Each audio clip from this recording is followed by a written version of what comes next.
Estamos a un minuto de iniciar la transmisión de En torno al dinero, el mejor programa informativo y de análisis dedicado a los temas del dinero, la economía, las finanzas y los negocios.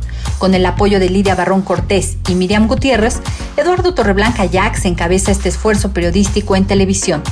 Canal 76 en la plataforma de cable Easy, Canal 168 en Total Play y en las plataformas de YouTube y Facebook, en las que también transmitimos en vivo y directo. En la plataforma gtv.com.mx transmitimos en vivo, así como nuestra página www.entornoaldinero.com.mx, en donde además tenemos el histórico de los programas y de las principales secciones con que contamos. Sean bienvenidas y bienvenidos. Con mucho gusto, iniciamos el trabajo de hoy. ¿Qué tal? ¿Cómo está usted? Muy buenos días, bienvenido y bienvenidas sean ustedes a En torno al dinero. Son las 6 de la mañana en punto en este día viernes 17 de diciembre del 2021. A partir de este momento y hasta las 8 de la mañana estaremos al aire ofreciéndole a usted lo más importante. Y mire que hoy hay mucha información y sobre todo información trascendente, dándole la información más relevante, pero sobre todo pasándola por el tamiz del análisis por parte de quienes conocen los temas de los que van a hablar. Así es que sean ustedes bienvenidos siempre y muchas gracias por saludarnos desde muy temprano. Miriam, buenos días. ¿Qué tal, Lalo? Muy buenos días a todo nuestro auditorio. Gracias por acompañarnos en este último día laboral de la semana. Bien, ¿quiénes cumplen santo en esta ocasión? Hoy vamos a felicitar a todos los que llevan por nombre Lázaro y Yolanda, así es que muchas felicidades. Lázaro Cárdenas, Lázaro. La Cámara de San Lázaro, la Cámara de Diputados. La Cámara de Diputados, sí, en San Lázaro. ¿Qué más? Yolanda. Lázaro Moguel, por supuesto, un comunicador muy simpático y muy buen amigo, excelente buen amigo. Y Lázaro Cárdenas, Lázaro Moguel, Lázaro, la Cámara, ¿sí? y ya. Lázaro Cárdenas Batel. El hijo de Lázaro Cárdenas, claro. Los dos Lázaros. Claro. Yolanda es también Día de las Yolandas. La canción de Yolanda de Pablo Milanés. Yolanda Andrade, actriz mexicana. Tú es tu área, tú dominas esa área. Yolanda Hadid, modelo. Yolanda, ¿qué era? Yolanda Tongolele. Ventura. Me dice Rafael Hernández, ya anotó un gol después de cuánto tiempo. Sí. Yolanda Montes, Tongolele. Claro. Yo no sabía que se llamaba Yolanda, por supuesto. Muchas gracias, Rafael, qué bueno que estás vivo, mano. Pues sí, dile ahí al señor Joaquín que también aporte algo y al hijo del papá también, pues, y Víctor también, y Dani, pues que nos ayuden a hacer un mejor espacio. Muchas gracias. Gracias a todos ustedes, muchachos, por favor, si son tan amables, a la 1, a las 2 y a las 3. Bien coordinados, hombre. Muchas gracias, muchachos. Muchas gracias. Ahorita, pónganse abusados, ¿no? Ahí tienes un cafecito, no va a ser la de malas que necesitemos otra vez de sus valiosísimos servicios. Bueno, vamos a la primera efeméride del día. Pues un día como hoy, pero de 1790, bajo el Zócalo de la Ciudad de México, se descubre la Piedra del Sol azteca.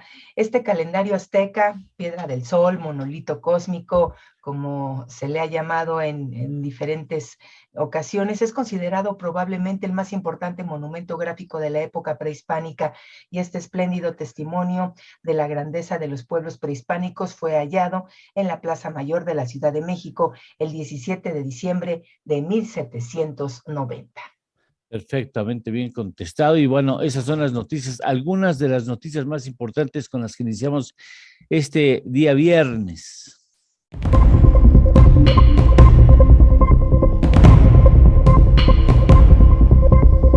Por decisión mayoritaria de la Junta de Gobierno, Banco de México aumenta 50 puntos la tasa de referencia, la fija en 5.5%. El Banco Central prevé que la inflación en México cerrará el año en 7.1%. Aeroméxico sufre caída histórica en la Bolsa Mexicana de Valores, se desploma 52% al cierre de la jornada de ayer. Reforma eléctrica requerirá inversión mínima anual de $2,000 millones por parte de CFE, advierte el Consejo Coordinador Empresarial. Venta de refinería Deer Park se retrasa debido a revisión del Comité de Inversión Extranjera de Estados Unidos. Grupos financieros que operan en el país aumentaron sus ganancias en 21% durante los primeros 9 meses del año, revela la Comisión Nacional Bancaria y de Valores. Economía informal genera 22 de cada 100 pesos del Producto Interno Bruto de México, su nivel más bajo en 18 años, informa el INEGI. Juez niega amparo a Afore Azteca, falla a favor de Consar por tope de comisiones. Banco Central Europeo anuncia que suavizará su apoyo a la economía pese a propagación de variante Omicron de COVID-19. Y vamos a los diarios, vamos a ver cómo encabezan los diarios. Mucho interés, sobre todo porque algunos toman el asunto de la revocación de mandato como su tema principal. Es un día intenso. Mire, hoy le vamos a explicar un poco más adelante por qué se desplomaron las acciones de Aeroméxico. Nada de qué alarmarse, por supuesto. Una cuestión lógica en ese tipo de operaciones de una oferta no es oferta de una OPA, oferta de participación de acciones accionaria. Vamos a hablar, bueno, estaremos leyendo alguna columna que da parte del detalle de por qué bajó. También estaremos explicándole muy ampliamente las consecuencias que puede traer a la economía el hecho de que el Banco de México ayer se haya despachado con la cuchara grande, incrementando medio punto porcentual la tasa de interés de referencia. Lo veremos primero con Ernesto Farell Santoscoy y después lo analizaremos con calma, tanto con el propio Ernesto Farell Santoscoy como con Pablo Álvarez y Casa Longoria. A eso de las 7 de la mañana vamos a darle 2 bloques completos para que usted entienda con manzanitas. Si usted tiene dudas respecto a ese asunto, con mucho gusto le rogaría a usted que nos haga saber sus dudas. No entiendo esto, así de sencillo, y con mucho gusto se lo vamos a explicar, para que usted entienda qué es lo que procura el Banco de México y las consecuencias, porque Gerardo Esquivel votó en contra, siendo congruente, y me parece que su posición hace mucho sentido. Ya veremos qué dicen Pablo Álvarez y Casa y Ernesto Farell Santoscoy. Por lo pronto, lea usted los encabezados de los diarios que inician su presumible circulación nacional en este país. Leti, ¿cómo estás? Buenos días. Ya en el segundo café segurito. Muy buenos días, sí, Lalo, y con una temperatura de 11 centígrados. Ahorita vamos a la Pero se temperatura. siente más. En 11, ¿sí? Yo siento Pues sí. más, sí. Pues sí, ¿sabes qué? ¿Sabes por qué sientes más temperatura? Porque al café, con el piquete que le agregas, entonces se genera más energía en el cuerpo. Y por eso, pero no entendí, bueno, es la misma explicación que no entendí, pero siento frío. ¿Sí? ¿No entendiste?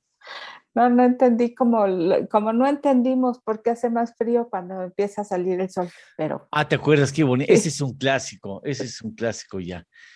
Yo ya no vuelvo a tener esa duda, porque sé que he de morirme con ella completita, ¿no? Entonces, usted no sabe, por ejemplo, que nosotros, pues, para mantenernos de pie y así como si nada pasara, Leti le echa unos chinguiriringuis al café, y esto no es agua en realidad, sino es vodka. Sí, claro, por supuesto. Es para aguantar el frío solamente. Por eso yo dije, qué calor, y me quité el saco. Sí, ya veo, allá en Cocoyoc debe estar haciendo bastante calor. Ahorita revisamos las temperaturas, por lo pronto Ya. revisemos los encabezados. Estos son los encabezados de los diarios que se editan en la Ciudad de México este viernes 17 de diciembre. Reforma. Propone Córdoba aplazar revocación. Pide Instituto esperar que Corte resuelva controversia constitucional. El Universal. Pide Córdoba aplazar revocación de mandato. Proyecto del presidente del INE se vota hoy en sesión extraordinaria. Argumenta falta de recursos económicos debido al recorte que sufrió el instituto. Excelsior. El Banco de México hoy es más sólido. Entrevista con Alejandro Díaz de León. Milenio. Hasta por Facebook y TikTok trafican fentanilo a Estados Unidos, señala la DEA. Cárteles echan mano de las redes sociales para facilitar y expandir la venta de drogas en Estados Unidos con pastillas falsas que son elaborados por bandas mexicanas con sustancias chinas. La jornada ofrece México a Perú cooperación, no intervención. Critica Andrés Manuel López Obrador intentos por derrocar al presidente Pedro Castillo. El Financiero sorprende Banxico y sube tasa de 5 a 5.5%. Analistas ven señal de contundencia contra la inflación. El Economista, Banxico determina un aumento de 50 puntos base a la tasa de interés. Es la primera alza de esa magnitud desde 2017. El Heraldo de México, respaldan los Govers estrategia de seguridad de Andrés Manuel López Obrador. El Sol de México, Guatemala indaga nexos con el cártel Jalisco Nueva Generación. Infiltra cártel mexicano a policías y militares. La Razón de México, INE exhibe firmas falsas en revocación y Morena acusa plan para aplazarla. Expulsados 600 promotores y auxiliares por apoyos chuecos. Hasta aquí los encabezados de este viernes, Lalo. Muchas gracias, Leti. Gracias. Regresaremos contigo por lo pronto. Vamos a ver cómo están las temperaturas. ¿En qué temperaturas estamos trabajando? A ver, tú me lo vas dando, Ernesto, con confianza, y aquí le vamos sorteando el asunto. Por ejemplo, en Coyoacán. ¿Quién vive en Coyoacán? El terrible Francisco. En Coyoacán estamos a 11 centígrados. A 11 centígrados. A 11 centígrados. Nosotros en Morelos, yo creo que ya se nos descompuso la máquina porque llevamos varios días en 14 grados, aunque aquí ya es por el vodka, pues entonces uno se siente uno más calentito, ¿no? ¿Quién más? Tlalpan, ¿quién está en Tlalpan? Yo conozco a alguien que vive en Tlalpan. Así es, por acá, en Tlalpan 8 centígrados. Tú nos vas ganando. Sí, siempre, Siempre. porque estamos muy arriba. Sí. ¿Tú a cuánto estás de la salida a carretera? Como en el 20 y tantos, kilómetro 20 y tantos. Ah, Chirona, así te sale más cómodo ir a Cuernavaca que ir al centro de la Ciudad de México. Más rápido. Es sí. Más rápido. Entonces, ¿en qué estás? ¿En 8? ¿En 8 grados en centígrados? 8 grados centígrados. 8 grados centígrados. A ver, la Cuauhtémoc. Ahí está, 11 Leti. grados. 11 grados. Nos vas ganando, Miriam. Siempre nos ganas en temperaturas. A ver, Iztacalco.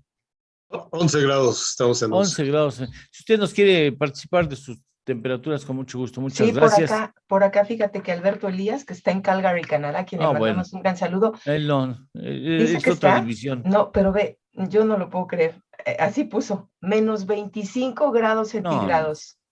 No, bueno. Oye, sí, ayer habíamos preguntado, ayer o antier le preguntamos, Alberto, ¿cómo le hacen para que no se congele el agua en las tuberías? Ah, sí. Sí, eso Yo es tengo muy esa complicado, duda, ¿no? muy complicado. ¿Cómo Sí. esas? No, pues no puedes ni salir de tu casa. Primero tienes que quitar la nieve para poder abrir las puertas y los coches. He visto a unas personas que hierven agua y la echan. y la tiran así, se congela. Qué barbaridad. O toman una prenda, una camiseta, la mojan, la ponen y en cuestiones rapidísimas se congela. Es una paleta. Sí, qué barbaridad. Y mira, en cambio, Miguel Pues, Rodríguez está en Reynosa y él está en 24 grados centígrados. En Reynosa. Bien a gusto, en Reynosa. Aquí Jesús Próspero nos saluda desde Chihuahua y él está allá en 12 grados centígrados. Tampoco hace tanto frío, ¿eh? En Torreón, dice el doctor Daniel Dorado, estamos a 16 grados y nublado. Y se va a correr. Así es. Roberto Arias Hinojosa, hoy subió a 9 grados aquí en Guadalajara. Buen fin de semana, están en 9 grados allí en Guadalajara. Roberto Hinojosa, Javier Bárcena está a 3. Dice, a 3 de regresar a la cama, supongo. A 3 de regresar a la 1, a las 2 y a las 3. Eduardo de Jesús de Aguascalientes tiene 5 grados en Aguascalientes. Laura Mendoza es su cumpleaños hoy. Ya sabía yo. Muchachos, ustedes que no empacaron los instrumentos, a ver, muchachos, abusados, a ver, a la 1, a las 2 y a las 3. Laurita Mendoza, gracias, con mucho cariño, un miembro muy destacado de esta comunidad. Muchas gracias por estar con nosotros siempre. Alberto Laurita. Elías dice que te envió un WhatsApp explicando lo de las tuberías y el sistema de calefacción. Es lo que dice Alberto Elías. Y por acá María Iron Princess Red Lips dice que ella está en Polanco y que está a 9 grados. Y dice, como aquí hace frío de perro, me voy a Bacalar. Bien sufrida ella, a Bacalar, sí. Tan hermoso Bacalar, sí. Que lo disfrute. Sí, estoy checando lo de Alberto. ¿Cómo prevenir el congelamiento de tuberías o qué hacer si ya se congelaron? Ahorita te lo mando y en una pausa comercial le explicamos al público porque esa duda, pues difícilmente lo tendremos ese problema en México. Por lo pronto, mire, hay dudas de qué diablos pasó ayer en la acción de Aeroméxico, que cayó cerca del 60% de la acción, llegó a valer 1 centavo la acción. Entonces la gente está desconcertada, pero tiene su chiste y hay una explicación muy sencilla que le vamos a dar en la siguiente pausa comercial. Regresamos. Esto es En torno al dinero, con Eduardo Torreblanca y Miriam Gutiérrez. Hacemos una pequeña pausa y continuamos. A ver, Leti, explícanos qué diablos. Bueno, más bien explícanos, leemos la columna de José Yuste, de Pepe Yuste, y en donde hay una explicación bastante coherente de por qué pasó lo que pasó ayer con la acción de Aeroméxico. Dice, Aeroméxico lleva una pesada reestructura financiera. Ayer, la venta de sus acciones en apenas 1 centavo de peso tiene una clara explicación.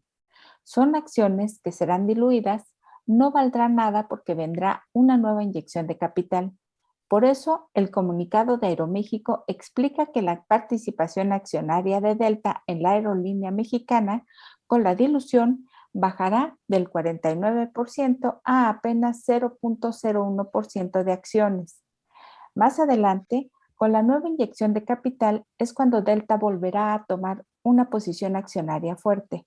Delta podrá tener el 20% de Aeroméxico gracias a que inyectará capital nuevo.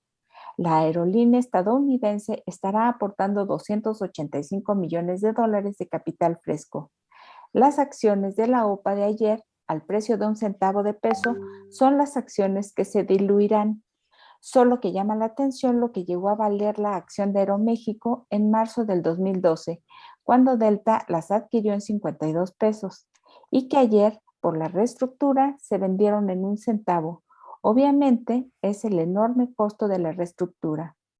Además, el precio del mercado de ayer de Aeroméxico parecería ilusorio. Con el trancazo en la bolsa, la aerolínea valdría 1,200 millones de pesos, es decir, apenas $60 millones. Vendrá la inyección de capital fresco por $800 millones, más la deuda por otros $700 millones. La nueva participación accionaria de la aerolínea quedará de la siguiente manera. Apolo tendrá el 22.38% de las acciones de Aeroméxico, siendo el principal socio accionario. El fondo Apollo Global Management le inyectó a Aeroméxico capital fresco por $1,000 millones, de los cuales 800 millones son convertibles en acciones. Delta Airlines se quedará con el 20%, siendo el segundo socio accionario. La parte de acciones mexicanas estratégicas se queda con el 4.1%. Ahí estarán Eduardo Tricio, Valentín Díaz Morodo, Antonio Cosío Pando y Jorge Esteve Colons. Debemos decir que Javier Arrigunaga, presidente de Aeroméxico, ha seguido al frente de toda la reestructuración. Toda la reestructura de Aeroméxico no quita la falta de apoyo del gobierno a las aerolíneas en plena pandemia. Bien. Ni créditos de banca de desarrollo, ni flexibilización de los pagos del TUA, ni esquemas de apoyo. Básicamente. Regresamos.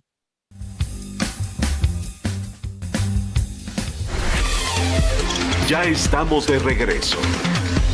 Esto es En torno al dinero.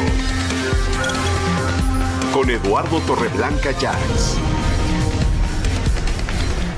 Yo sabía que los viernes son viernes de mañanitas, ¿no? Porque Maribel Toro Gayol, quien vive mexicana, mexicoamericana, que vive en Miami, que se dedica al área de seguros, según entiendo o recuerdo, una mujer muy trabajadora, muy entusiasta, muy linda, siempre nos saluda y hoy dice, nos hace una petición especial, dice, le pueden dedicar las mañanitas a mi amigo Navin, espero que esté yo pronunciando su nombre correctamente, Navin, quien es de Sri Lanka, para que sepa cómo se celebra en México.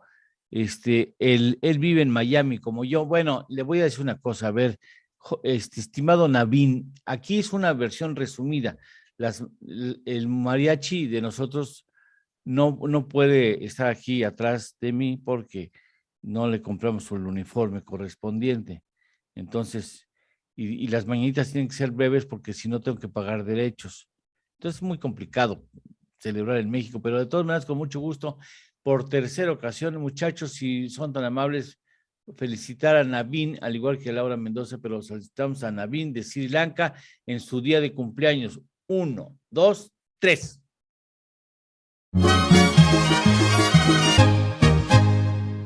Dicho hecho, vamos a los encabezados financieros. Leti. Estos son los encabezados de las secciones de Economía, Negocios y Finanzas de los diarios que se editan en la Ciudad de México este viernes 17 de diciembre. Negocios del periódico Reforma. Sube Banxico tasa por alta inflación. Votan 4 miembros de la Junta de Gobierno, alza de 50 puntos. Cartera del Universal. Banxico entre bancos más rezagados contra la inflación en América Latina. A lo largo de 2021, aumentó su principal tasa de interés en 1.25 puntos porcentuales, de 4.25 a 5.50%, mientras que en Brasil, Chile y Perú aplicaron alzas de mayor magnitud. Dinero de Excelsior. La inflación, enfermedad del dinero, señala Alejandro Díaz de León. Negocios de Milenio. IATA palomea las nuevas rutas para el Felipe Ángeles. Con base en una decisión de negocios, de seguro las aerolíneas tomarán la mejor determinación para apostar por operar desde esa terminal, indica Cuitláhuac Gutiérrez. Economía del diario La Jornada. Aprieta el Banco de México política para contener inflación. Eleva medio punto la tasa de referencia. Economía, mercados e indicadores del financiero. Banxico más firme contra la inflación. Sube tasa a 5.5%. Analistas prevén más alzas en 2022, las cuales podrían sumar hasta 200 puntos. Empresas y negocios del Economista. COVID. México se afianza en top 10 de exportaciones de bienes relacionados. Crecieron 6.8% en enero-junio. Mercados del Heraldo de México. Costo de dinero eleva Banxico. Finanzas de El Sol de México. El Banxico prevé siga el aumento de precios. Eleva tasa de interés a 5.50%. Negocios de La Razón de México. Banxico sorprende al mercado y sube tasa de interés a 5.50%. Ve mayores riesgos en niveles de inflación. Y hasta aquí los encabezados de Economía y Finanzas, Lalo. Muchas gracias. ¿Cómo cerraron los mercados ayer?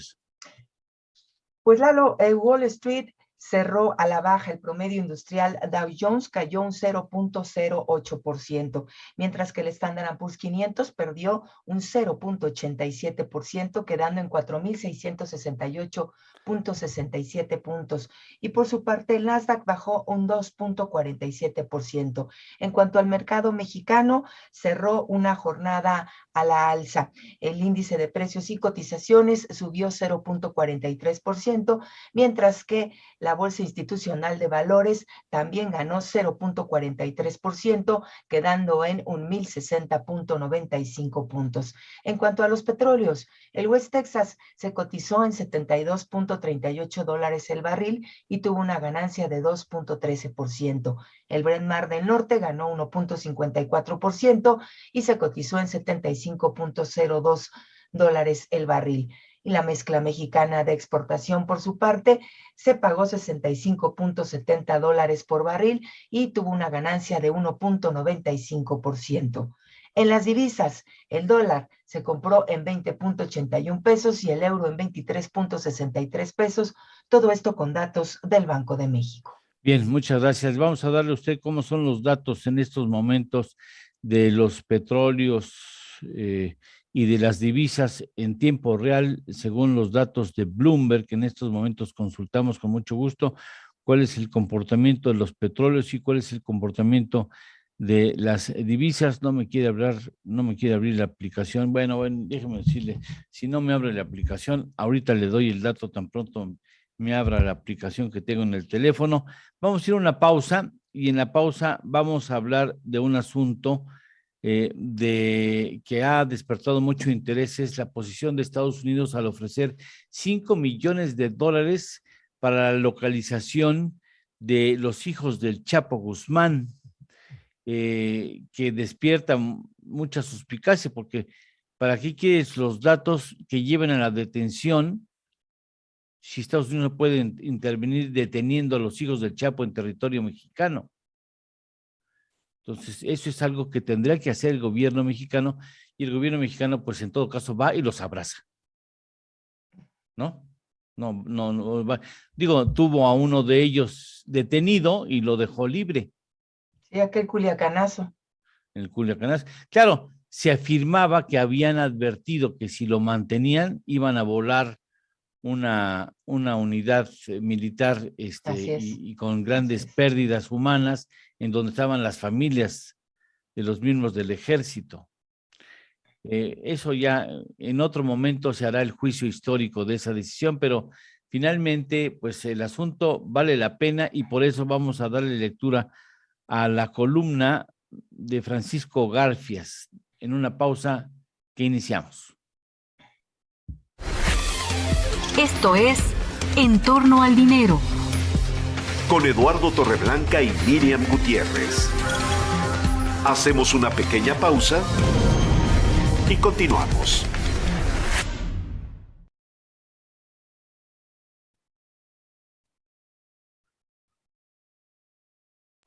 Bueno, ya estamos. Vámonos entonces con la columna, por favor, de Francisco Garfias. Sí, aquí la tenemos y precisamente habla de aquel jueves de octubre del 2019 donde se dio el famoso culiacanazo del que ya hablábamos, que se trataba de precisamente capturar a Ovidio, el hijo del Chapo Guzmán, y dice aquí Francisco Garfias que 2 años y pico después de este culiacanazo, al puro estilo del viejo oeste, el gobierno de Estados Unidos le puso precio a la cabeza de los 4 hijos del capo sinaloense por $5 millones, pero por cada uno de ellos. Y los gringos van en serio, así dice Garfias, llevan más de 100,000 muertos por sobredosis de fentanilo y metanfetaminas, y fue un anuncio unilateral que nada tiene que ver pues con tan cacareado entendimiento bicentenario. Dice unilateralmente cuantificaron el precio no solo de los chapitos, sino de otros capos también, made in México, así es como lo dice Francisco Garfias.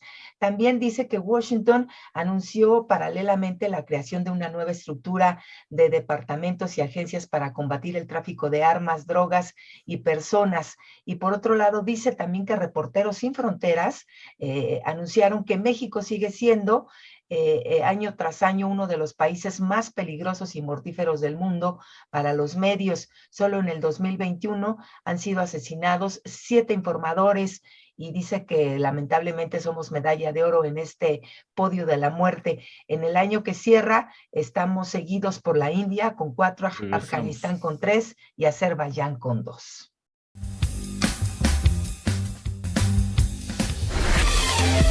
Ya estamos de regreso. Esto es En torno al dinero. Con Eduardo Torreblanca Llanes. Para entender mejor de economía, crecimiento es la capacidad productiva de una economía y suele ser medido con el Producto Interno Bruto, al contrario del desarrollo, que es la capacidad de un país para generar riqueza y reduce la desigualdad económica. Vamos a dar un repaso a las columnas financieras que publican diversos compañeros nuestros esta mañana, Leti. Iniciamos con Mari Carmen Cortés. En su columna Desde el piso de remates, que se publica en Excelsior, comenta que aunque el presidente López Obrador aseguró que no habría más relevos en el gobierno este año, el miércoles se anunciaron cambios importantes en el sector financiero, en los que al parecer no intervino el secretario de Hacienda, Rogelio Ramírez de la O, que han generado polémica o por su falta de experiencia o porque fueron premiados pese a su mala gestión en sus cargos anteriores. Se refiere a Diana Álvarez, quien realizó una pésima gestión en Bansefi y fue premiada como vocal del IPAB. Fue sustituida por Víctor Manuel Lamoyi, quien era coordinador nacional de Administración y Finanzas del INSABI y que acumula quejas de proveedores por falta de pago y de transparencia. También señala la destitución de Carlos Romero Aranda como procurador fiscal, quien fue clave en la lucha contra las factureras y fue enviado también al IPAB como vocal, que es casi como congelarlo. Y en su lugar llegó Félix Arturo Medina, cuya experiencia es en encargos políticos y no financieros, como es el caso también de Pablo Gómez en la Unidad de Inteligencia Financiera. Y Enrique Quintana, en su columna Coordenadas, que se publica en El Financiero, destaca que por primera vez en todo este ciclo de alzas de las tasas de interés, el subgobernador Gerardo Esquivel propuso un incremento. Él proponía elevar los réditos en 1/4 punto porcentual. Los otros 4 integrantes de la Junta coincidieron en la decisión que finalmente se impuso, aumentar en 0,5 punto las tasas. Apunta que aun si la nueva gobernadora Victoria Rodríguez Ceja se acerca a la visión de Esquivel, habría mayoría del grupo que tiene otra perspectiva. Eso nos hace pensar que no ha terminado el ciclo de alzas de las tasas, y también reivindica la relevancia de los gobiernos colegiados como el que tiene el Banco de México, en donde incluso su cambio de gobernador no altera la visión de la institución. Esto es lo que comenta Enrique Quintana. Lalo. Muchas gracias. Vamos ahora con Sergio Sánchez, asuntos de impuestos. A instancias de una duda de una persona que nos sigue, miembro de la comunidad en torno al dinero y que hizo una pregunta, nos habla hoy de los nuevos impuestos en la Ciudad de México. Alegre. Hoy considero conveniente retomar uno de los comentarios de la semana y a petición de una persona de nuestro auditorio. En primer lugar, los impuestos que ahora debemos pagar en la Ciudad de México. Uno corresponde al cobro del 2% a las ganancias de las aplicaciones de reparto de alimentos o productos, por lo que de acuerdo a la legislación, este pago denominado aprovechamiento deberá ser entregado por las aplicaciones de reparto que usted ya conoce, a la Secretaría de Administración y Finanzas, y su cobro no podrá ser trasladado a los repartidores ni a los consumidores finales. Es así como se pretende blindar este cobro, para que según sirva para el mejoramiento de la infraestructura urbana, o sea, bacheo de calles y me imagino que luminarias, o quién sabe si alcance también para seguridad. Queda claro que no serán sujetos de este aprovechamiento las personas físicas y morales que solo realicen la entrega de los productos, paquetería o mensajería, ni los repartidores. Por otra parte, otro nuevo impuesto será a los espectáculos en streaming, o por internet, ya que estos tendrán que pagar 2% por el impuesto sobre espectáculos públicos, considerando a estos todo acto público, función, diversión o entretenimiento al que tenga acceso el público, el cual puede ser de manera presencial o transmitido en vivo a través de medios digitales, y se cubra una cuota de acceso, entrada, donativo, cooperación o cualquier otro concepto, ya sea directamente o por un tercero. Finalmente, los legisladores avalaron la propuesta del paquete económico para cobrar un gravamen del 5% a las ganancias de los intermediarios, administradores o propietarios de servicios de hospedaje en la Ciudad de México, y se modifica también la disposición para señalar que estos sujetos o quien cobre las contraprestaciones por los servicios de hospedaje calcularán el impuesto aplicando la tasa del 5% que se deberá pagar a más tardar el día 15 de cada mes mediante una sola declaración por el total de las contraprestaciones percibidas en el mes inmediato anterior. ¿No que no iba a haber nuevos impuestos? Pues sí, y sí los hubo. Gracias, Sergio.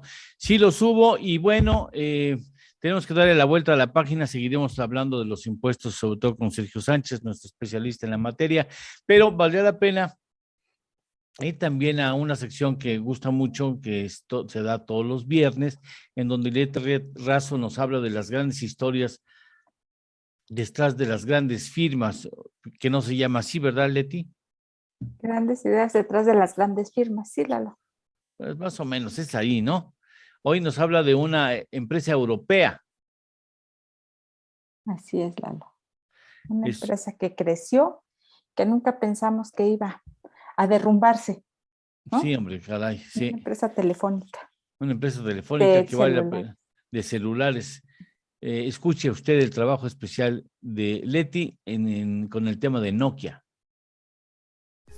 Hoy en Grandes Ideas detrás de las grandes firmas hablaremos de la que fuera la empresa líder de telefonía móvil en el mundo y de su estrepitosa caída que la llevó casi a la desaparición del mercado. Toca el turno de hablar de Nokia. La historia de la empresa se remonta a 1864, cuando el ingeniero Fredrik Eidestam fundó una empresa forestal en Finlandia que retoma el nombre de una localidad donde se abrió una planta de celulosa en 1868. A principios del siglo XX, Nokia logró un crecimiento vertiginoso gracias a que había incursionado en los ramos del caucho y el cableado. Pero fue hasta 1960 cuando Nokia inició su participación en las telecomunicaciones.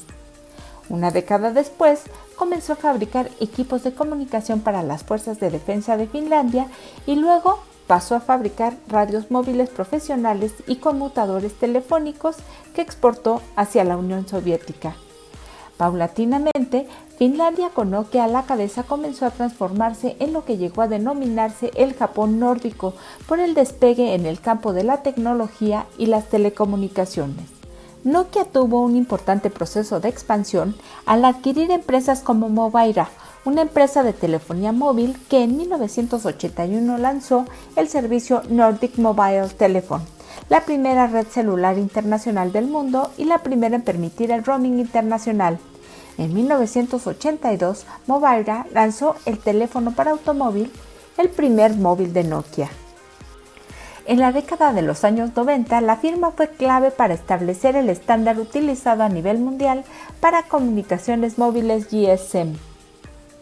Se deshizo de varias divisiones de la empresa y se enfocó a las telecomunicaciones, para convertirse así en el mayor fabricante mundial de teléfonos durante 14 años. En 1992 se lanzó el Nokia 1011, el primer teléfono móvil GSM disponible comercialmente, y pronto la firma llegó a dominar 40% del mercado mundial de los móviles en el mundo.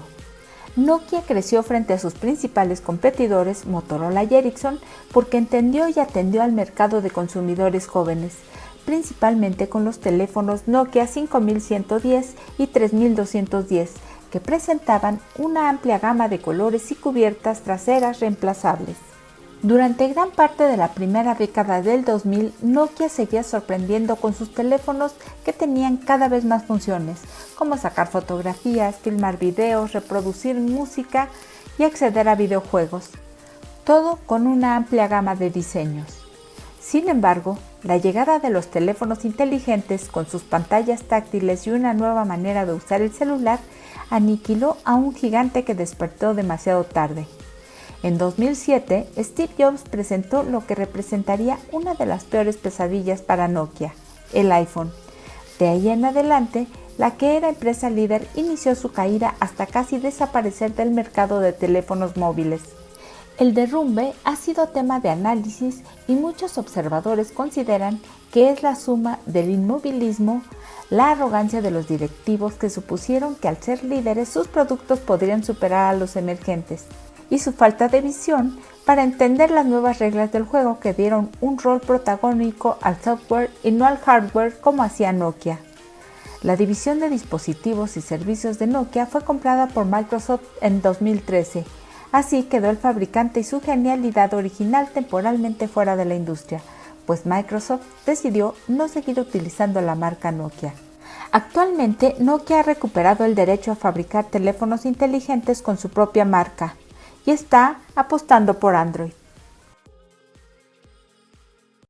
Vean, la arrogancia de las grandes firmas también es la cuna de su posible desaparición de los mercados internacionales. Muchas gracias, como siempre, muy buen trabajo. Hacemos una pausa. Valdría la pena que nos fuéramos ahora, no sé si vamos con Julio Hernández López, el comentario, bueno, la columna de Julio Hernández López en Astillero sobre la propuesta de revocación de mandato que está haciendo. Va a arder Troya, porque al presidente le va a caer la propuesta que se vota hoy. El Consejo del INE le va a caer como bomba y anticipo que desde la mañana va a empezar a torpedear esa iniciativa del INE de posponer para posteriores años o mejores momentos financieros esta propuesta de revocación de mandato. Vamos a una pausa y regresamos. Esto es En torno al dinero. Con Eduardo Torreblanca y Miriam Gutiérrez. Hacemos una pequeña pausa y continuamos. ¿Qué dice Julio? Dice, el ejercicio de revocación de mandato se ha convertido en un duelo de poderes entre el morenismo, o más propiamente el obradorismo, y la presidencia del INE. De un lado se empuja dicho ejercicio como una forma de demostrar la ratificación popular al mandato de López Obrador, y por otra parte, Lorenzo Córdoba y Ciro Murayama buscan demostrar que les es imposible en términos presupuestales cumplir con el encargo, a la vez que ese entrampamiento les permite afinar las posibilidades de que el consejero presidente pueda convertirse en figura electoralmente atractiva para la oposición rumbo a 2024. En el contexto de ese forcejeo político, ayer se conoció la propuesta de Córdoba de aplazar aspectos de revocatorio, aunque manteniendo el tema de la validación de firmas. Los consejeros del INE con derecho a voto recibieron la fundamentación de tal propuesta para discutirla y aprobarla o rechazarla hoy, en una sesión extraordinaria del Consejo General. El motivo de ese planteamiento es el presupuestal, según se señala. No es que se busque cancelar el ejercicio revocatorio, sino que se desea hacerlo bien y con la insuficiencia de recursos no se podría cumplir con el mandato, argumenta la cúpula del INE. Pero el punto controversial no está en los procedimientos ni en los plazos, sino en la carga de responsabilidad que el movimiento obradorista adjudica a Córdoba en función de que estuviera obstruyendo la realización del ejercicio multicitado. Justamente, ayer se anunció la entrega al INE de 1.600.000 firmas más de apoyo por parte de la organización que siga la democracia. Falta la validación, pero los activistas aseguran que han rebasado ya el mínimo de firmas requeridas. En caso de aprobarse hoy la postergación, se habrá entrado en un callejón con un par de salidas. Uno, que la Corte ordene a la Cámara de Diputados que refaccione adecuadamente al Instituto Electoral para cosa cumplir que no va a suceder con el encargo especial a realizarse en abril de 2022, lo cual fortalecería a Córdoba y su grupo. No lo van a permitir. O bien que el activismo del morenismo obradorismo se vuelque en la impugnación vigorosa sí, a Córdoba y cree condiciones que lo lleven a dejar su cargo a tiempo y quedar disponible para una candidatura, aun cuando ha insistido en que se retirará a un cubículo universitario cuando deje el INE. Lalo. Vamos a ver, este asunto lo veremos con Schutenori el próximo lunes, pero hoy arde Troya en la mañanera, por supuesto. Por supuesto, van a ver. Regresamos con Ernesto Fárez Santoscoy.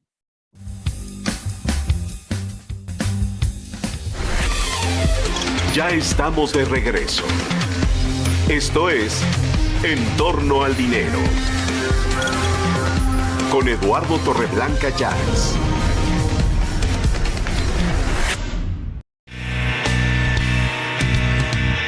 En torno al dinero. Y con ustedes, el análisis con Ernesto Fárez Santoscoy. Lamentamos tener que desprendernos de las plataformas que toman nuestro mensaje y lo reproducen a sus respectivas audiencias. Muchas gracias por estar con nosotros. Muchas gracias. Despedimos. Miriam. Muchísimas gracias, como siempre, sobre todo a los que desde muy temprano nos escriben y nos saludan. Gracias, que tengan un maravilloso fin de semana. A nombre de todo este gran equipo de En Torno al Dinero, que les vaya muy bien. Muchas gracias. Ernesto Fadel Santoscoy, ¿cómo estás? Buenos días. Hola, ¿cómo están? Muy buenos días. ¿Te le esperabas? Medio punto, sí. Sí, era previsible después del dato de inflación tan alto que tuvimos, ¿no? Sí, entonces sí. A ver, vamos a hacer un análisis hacia las 7 de la mañana, en que vas a participar junto con Pablo Álvarez y Casa. ¿Tú estás de acuerdo en lo que ha señalado reiteradamente Gerardo Esquivel, en el sentido, es uno de los miembros del Banco Central, donde dice que de qué caso tiene incrementar la tasa de interés cuando los problemas vienen del lado de la oferta y no de la demanda, y un gran componente de la inflación que estamos viviendo tiene origen en el extranjero, es inflación importada? Hace sentido lo que él dice, ¿no? Mira, yo te diría, estaba totalmente en la misma sintonía. ¿Estabas? Sí.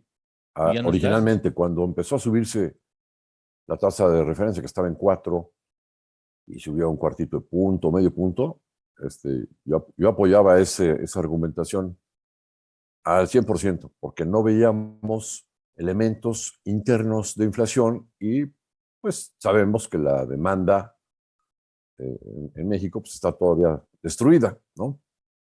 Entonces su argumento me parece, es contundente.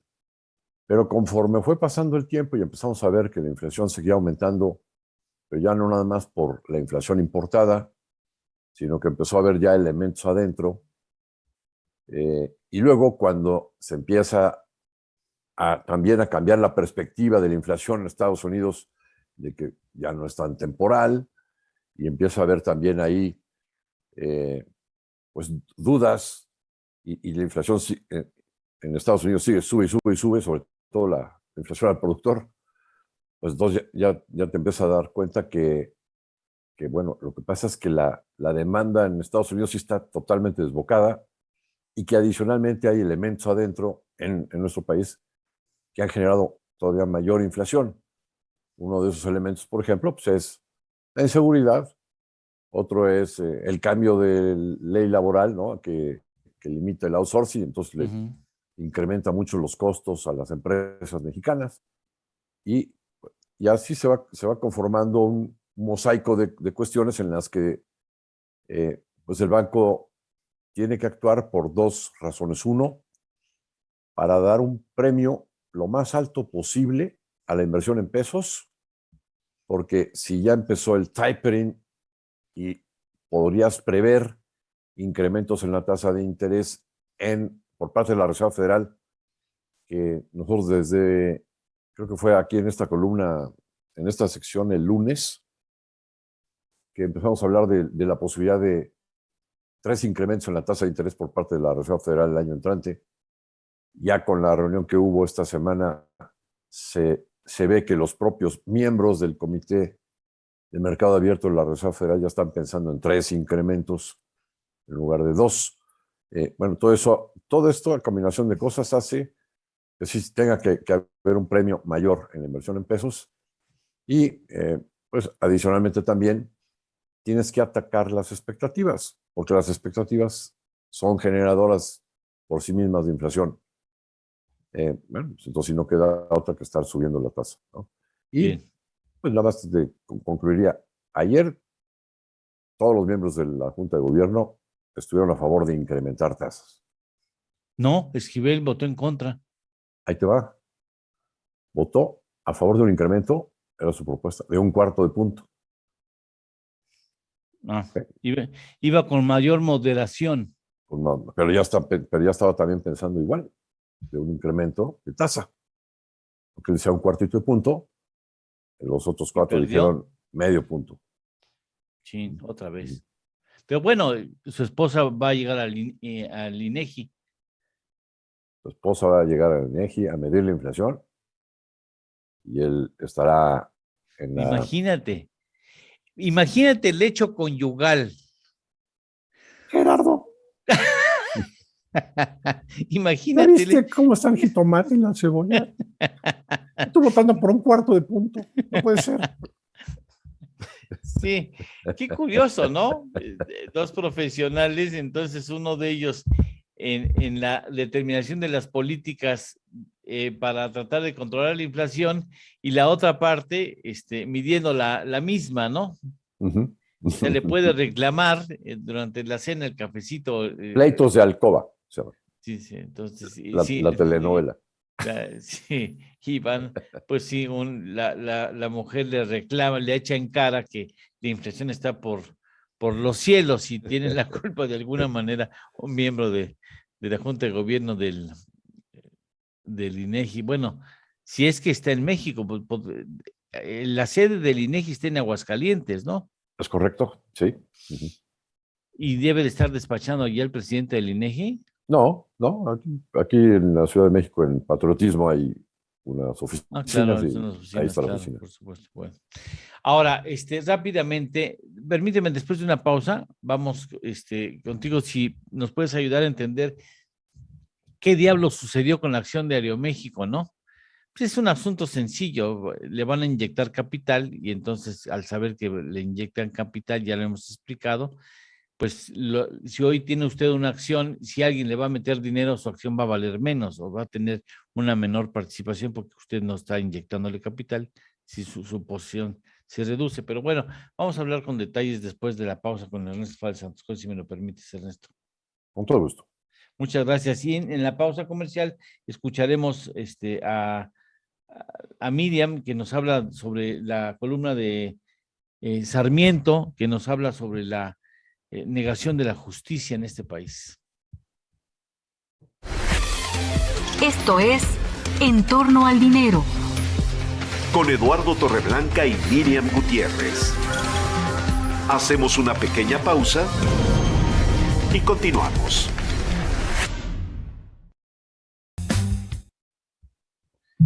¿Qué dice Sergio Sarmiento? Pues Lalo, Sergio Sarmiento en su columna de Reforma, titulada Jaque Mate, la titula Negación de Justicia, y dice que donde la justicia es negada, donde la pobreza es fomentada, donde prevalece la ignorancia, ni las personas ni la propiedad estarán a salvo. Y es que se refiere a que la falta de tribunales honestos y justos han sido uno de los principales obstáculos para la inversión y la creación de prosperidad aquí en nuestro país. Comenta que los inversionistas pequeños y medianos, mexicanos o extranjeros, pues tienen miedo de apostar recursos en nuestro país porque aquí no se respetan los contratos y los tribunales no deciden conforme a la ley. Dice que hay una gran diferencia hoy, pero que sin embargo México forma ya parte de un sistema internacional y que si no se otorga justicia en nuestro país podemos recurrir a tribunales internacionales. Y explica el caso siguiente. Dice que el 20 de septiembre, por ejemplo, un tribunal arbitral bajo el marco del Tratado de Libre Comercio de América del Norte condenó a México a pagar $47 millones más intereses y costos judiciales a un fondo de inversión canadiense llamado Lion Mexico Consolidated LP, y dice que Lion vivió una de estas pesadillas judiciales porque realmente no se le hizo justicia y lo obligaron a pagar de más. Dice que los préstamos fueron garantizados por 3 hipotecas sobre los predios en que se desarrollaban los proyectos, y como no se cumplieron los pagos, esta empresa canadiense comenzó el proceso judicial de los pagos y empezó pues a ver qué es lo que pasaba, pero sorpresa, se enteró de que las 3 hipotecas habían sido canceladas por un juez de Jalisco sobre la base de un documento falsificado con el que supuestamente la empresa canadiense aceptó la acción, solo que a esta empresa pues nunca se le notificó. Así es que todo esto es abuso de poder y dice que realmente México es muy importante aquí en nuestro país garantizar una honesta impartición de justicia, porque sin justicia pues no tenemos inversión ni prosperidad. Qué barbaridad. Bueno, pues es uno de los elementos fundamentales, lo hemos sostenido aquí. El respeto al marco del derecho es un asunto, es un activo importante en el mundo de los negocios y en la convivencia internacional de las naciones. Pero regresamos al aire.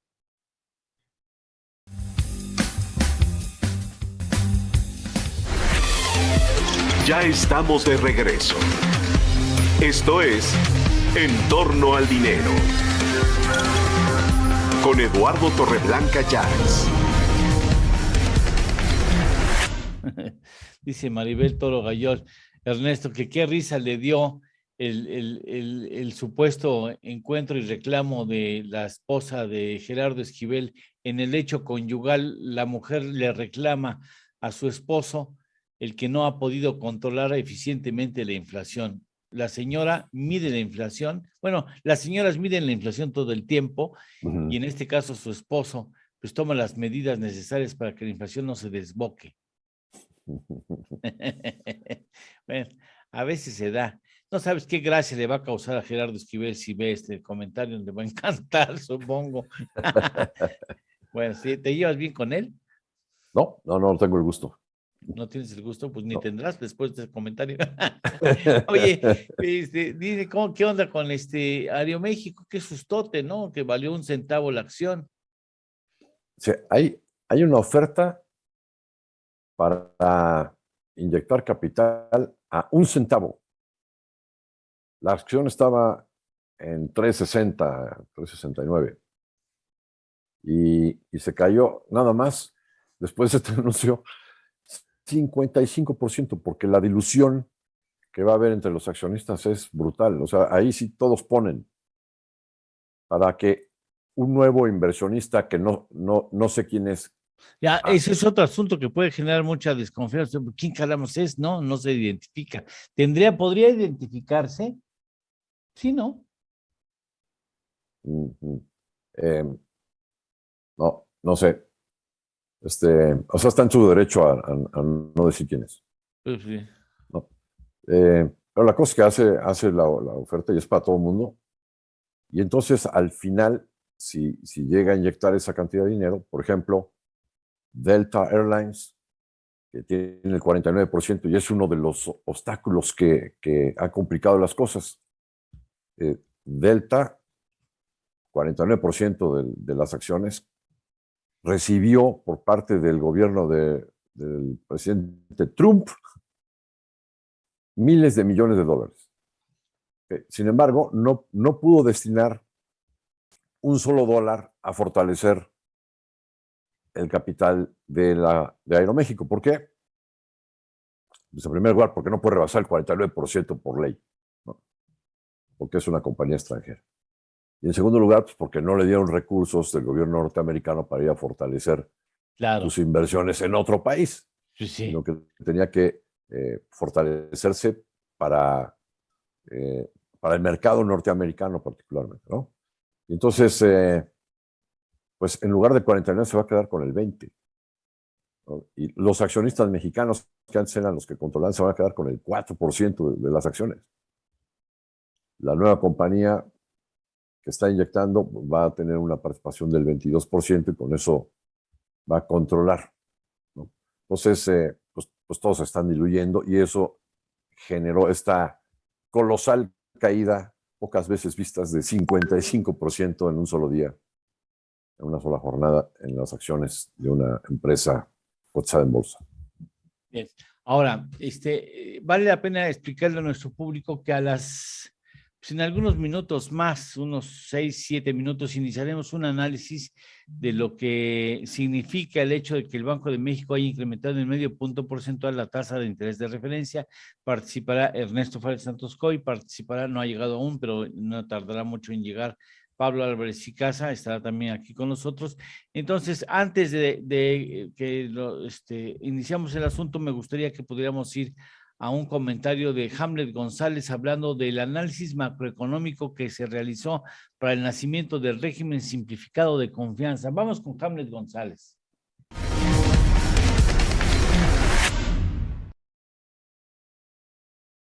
¿Cómo están? Los saludo con mucho gusto. Soy Hamlet González y hoy platicaremos sobre el análisis macroeconómico que se hizo para el nacimiento del régimen simplificado de confianza. El Servicio de Administración Tributaria informó que existen 79.800.000 contribuyentes dados de alta en la base de datos del Registro Federal. Sin embargo, al hacer un análisis de cómo son los que aportan directamente para el presupuesto de egresos de la Federación, hace un análisis muy profundo. Y dice que el 52% de los que aportan a los 3.3 billones de pesos son los grandes contribuyentes. El 25% son las personas físicas que se encuentran en el régimen asimilados a salarios. El 21% las personas morales y solo el 3% las personas físicas que tienen ingresos hasta 3.5 millones de pesos. Sin embargo, cuando hacen el análisis estructural de cuánto es lo que se aporta realmente de estos 12.5 millones de personas físicas para el presupuesto de egresos de la Federación, o sea, de estos 3.3 billones, solamente el 0.69% es la cantidad que se aporta para el presupuesto de egresos. Entonces, lo que hizo el Servicio de Administración Tributaria con relación con la Secretaría de Hacienda y el Gobierno Federal es el nacimiento de este régimen simplificado de confianza, en donde no existirán las deducciones, únicamente será basado a través de los ingresos, el 1% hasta el 2.5% si tus ingresos llegaran a ser hasta 3,5 millones. Entonces, con esto lo que se pretende recaudar a través de las personas físicas que podrán pasarse a este régimen de confianza, serán de distintos regímenes que ahora existen. Personas físicas con actividad empresarial, profesionales y arrendamiento principalmente. Entonces, vamos a ver que esas tres regímenes distintos van a poderse pasar a este nuevo régimen si tienen dentro de los 12 meses ingresos no superiores a los 3,5 millones. También existirán personas morales que existan dentro de este régimen, pero trabajarán con una forma distinta. Lo que vemos que ahora no existirán las deducciones para las personas físicas en este régimen. Será calculado directamente a través de los ingresos que se obtengan. Es decir, no se utilizará el contador tal y como lo ha dicho el gobierno federal. Lo que vemos en este análisis macroeconómico que puede ser que lleguen a recaudar en este nuevo régimen fiscal hasta 1 billón de pesos. Que para el PEF del 2022 podría representar 1 de cada 7. O sea, nuestro presupuesto de egresos de la Federación es de 7.088 billones de pesos. Hay una gran apuesta en esta nueva forma de recaudar, pero también vemos una gran apuesta de donde van a cambiar muchos regímenes a este nuevo régimen simplificado de confianza y también incorporar a la economía informal. Veremos si a finales del 2022 este régimen fue funcional y su análisis macroeconómico fue lo correcto. Nos vemos en la próxima. Soy Hamlet González. Muchas gracias, Hamlet. Muy amable. Gracias. Interesante el planteamiento. Bueno, mire, vamos a ir después de la pausa tendremos un análisis en el que participará Ernesto Fábrez Santos Coy y Pablo Álvarez y Casa con respecto a este incremento en la tasa de interés de referencia que marcó ayer el Banco Central Mexicano. Antes, en la pausa, vamos a darle lectura a lo que nos mandó Alberto Elías, si no mal recuerdo, sobre cómo le hacen en Canadá y parte de Estados Unidos para que las tuberías de agua no se congelen cuando las temperaturas están en menos 30 grados centígrados. Pues lo más lógico es que el agua que está contenida en esos depósitos se congele. ¿Y cómo le hacen? Me surgió esa duda. Tuvo la gentileza de darnos una explicación y quisiera compartirla con ustedes. Hacemos una pausa y regresamos. Esto es En torno al dinero. Con Eduardo Torreblanca y Miriam Gutiérrez. Hacemos una pequeña pausa y continuamos. A ver, vamos a ver qué nos dijo Alberto para entender ese asunto. Pues mira, más bien aquí lo que tengo es una nota en inglés, de cómo está el clima allá en Canadá. Y bueno, al respecto de esto también te quiero decir que tengo el comentario de Manuel Isea que dice, con respecto al amigo de Calgary, de Alberto Elías, dice, no, pues ni cómo ganarle. Aquí en Ciudad Juárez hemos tenido 2 contingencias, una en 2011 y la otra este año, y nos fue de la tostada. La temperatura llegó a menos 21 grados centígrados, tuberías rotas, sin luz, sin agua, todo congelado. No, hombre, dice, buena pachanga. Y por su parte, Alex Escaldrufo nos dice, lo que hacía cuando vivía en Milwaukee era abrir, fíjate, todas las llaves del agua quedaban al jardín y dejar la calefacción al mínimo dentro de la casa durante los días que tomaba vacaciones en México para pasar fin de año, y con esto evitaba la ruptura de las tuberías de agua de la casa.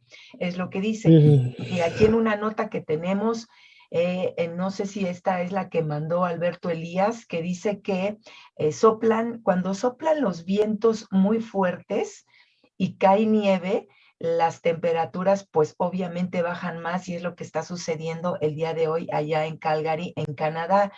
Dice que este sistema empieza pues a lastimar en sí pues a toda la población, supongo que también a la flora, a la fauna, a todo, porque el viento sopla demasiado fuerte, y cuando sopla el viento muy fuerte, pues crea una poca y muy pobre visibilidad a 800, no se ve más allá de 800 metros en el día.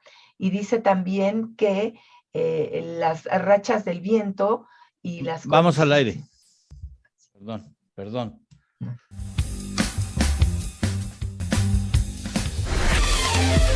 Ya estamos de regreso. Esto es En Torno al Dinero. Con Eduardo Torreblanca Llanes.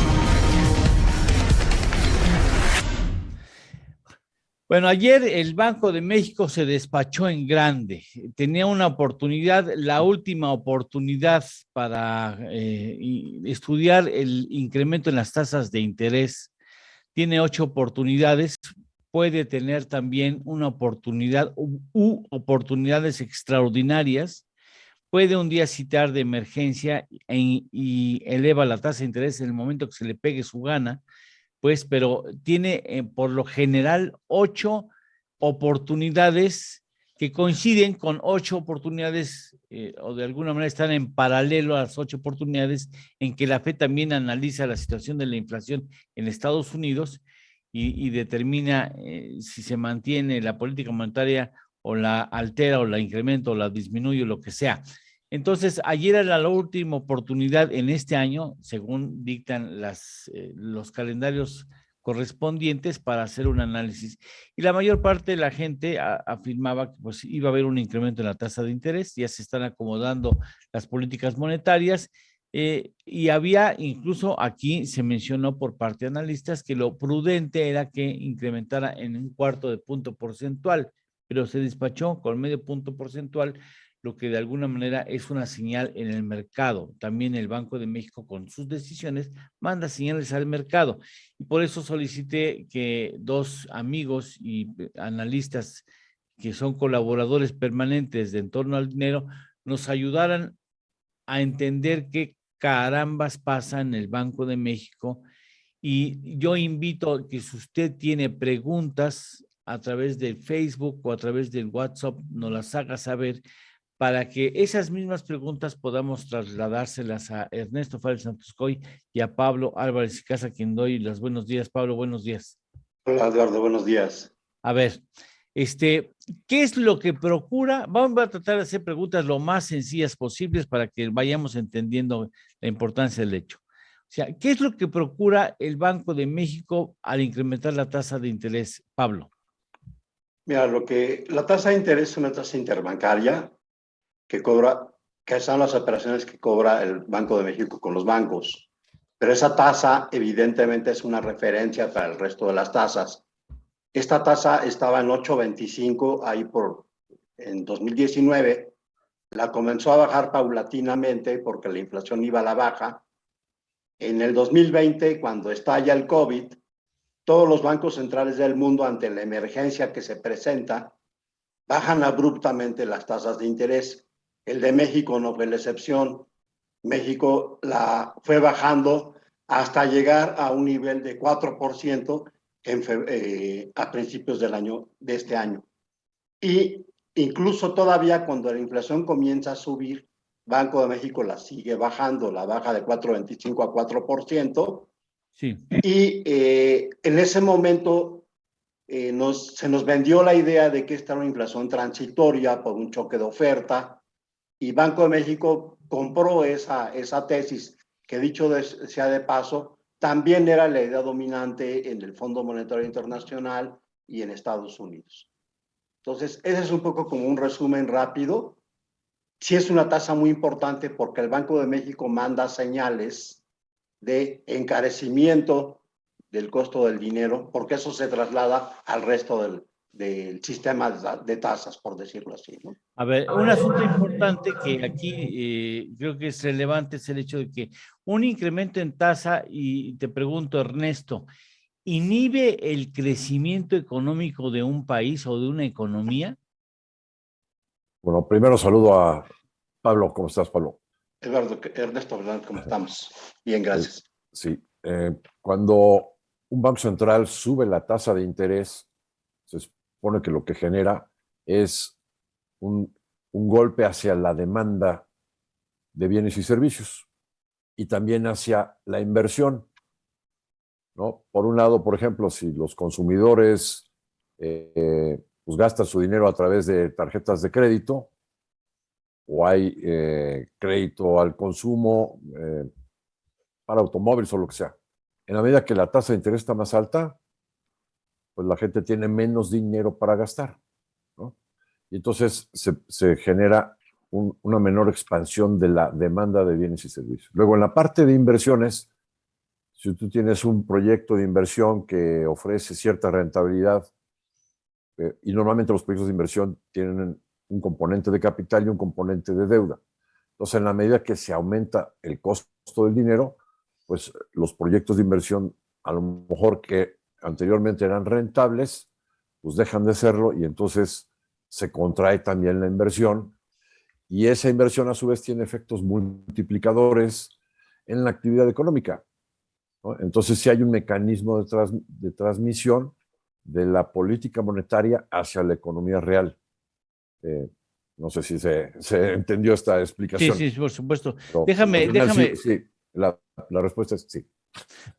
Oye, déjenme, porque le he pedido al público que si quiere participar y si quiere hacer preguntas y comienzan a llegar algunas preguntas, así es que valdría la pena pues trasladar primero las preguntas. No necesariamente tendrían un hilo lógico, pero bueno, hay que atenderlas. En países como Colombia, dice Mauricio Salgado, y otros, el gobierno tiene topado una tasa de usura y los bancos no pueden cobrar más de eso, por ejemplo, en las tarjetas de crédito. En México, las tasas son una locura. ¿Ha habido alguna iniciativa para tener un tope a este tipo de tasas en algún momento?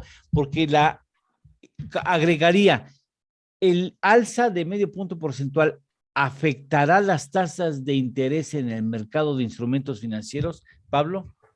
Sí, con cierto rezago, pero se va reflejando, y era lo que explicaba en el segmento anterior. Entonces, sí implica, como bien decía Ernesto, un incremento del costo del dinero y esto evidentemente se traducirá más pronto que tarde en las tasas de mercado. Lo que yo quisiera como reiterar es que el efecto en el crecimiento no es tan inmediato, siempre hay un rezago. Pero también es claro que Banco de México comenzó tarde su proceso de alza de tasas de interés. Y el alza de ayer fue un alza muy fuerte, pero hay que recordar que viene precedida de un incremento muy fuerte en la inflación de noviembre, porque en tasa anual pasamos de 6.24 en octubre a 7.37, más de un punto porcentual. Entonces, obviamente se prendieron las alarmas en la Junta de Gobierno y 4 de los 5 integrantes de la Junta votaron por un incremento de 50 puntos base. Ahora, pero hay un componente importado. A ver, ese es un asunto importante. La mayor parte de la inflación que se presenta en México la estamos importando. Entonces, si incrementas la tasa, tú no puedes incidir, tú no puedes influir en los elementos que están provocando el alza de los precios porque son elementos que son exógenos, que no están en el dominio de nuestra voluntad y territorio, Ernesto. Entonces, ¿de qué manera pudiera ser insuficiente el alza o no es la palabra insuficiente? ¿Hasta qué punto sería sanodina? O sea, ¿qué caso tiene que le aumente si el asunto que vas a atacar no tienes ningún control sobre él? Sí, en un inicio, cuando se daban las primeras alzas en la tasa, cuando se inició el ciclo de alza de tasas, digamos, no eran tan claros los eventos internos que generaban inflación y entonces, pues, podrías darle la razón al doctor Gerardo Esquivel diciendo, la veo muy adelantada el incremento de la tasa porque ustedes es una inflación importada y todo el mundo dice que es transitoria, entonces ¿para qué estamos apachurrando la demanda? ¿No?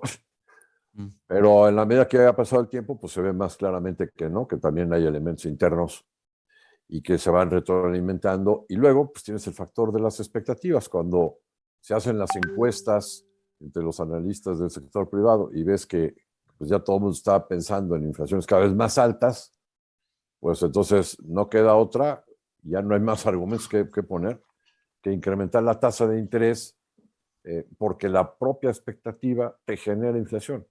Hay varios elementos, ahorita no hemos mencionado, pero el incremento del salario mínimo otra vez de 20 y tantos %, te van a decir, no, pero es que ya no está indizada la economía, el salario mínimo.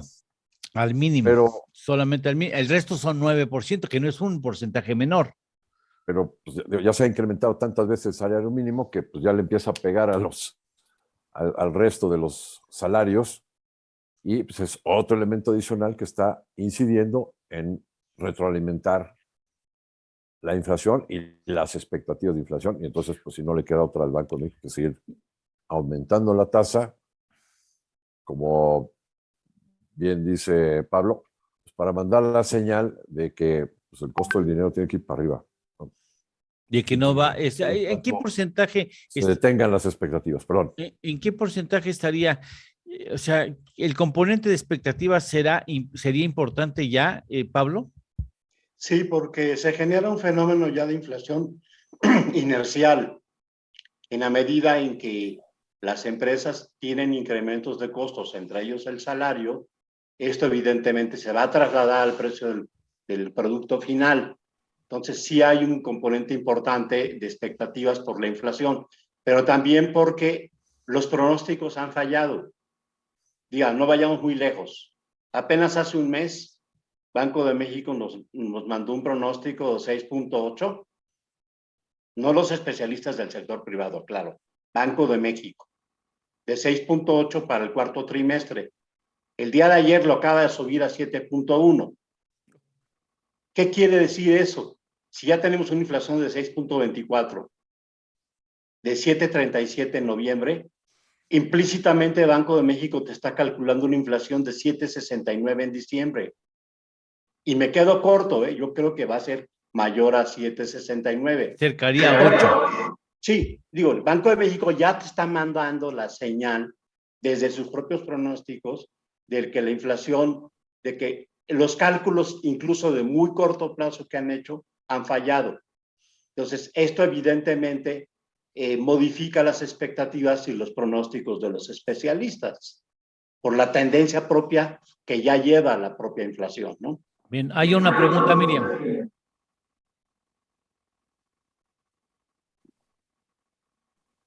Sí, es que la estaba yo leyendo. Dice José Antonio Carvajal Alonso, si la inflación es por parte de la oferta, ¿qué debería hacer el Banco Central para contener la inflación? ¿Y qué debería hacer con los multiplicadores del gasto? ¿No va a ser esto contraproducente? Es lo que pregunta José Antonio Carvajal. Ernesto o Pablo. Muy bien, primero complemento lo que comenta Pablo, que digamos que las fallas en los pronósticos no nada más están en el Banco de México, están en todo el mundo, ¿no?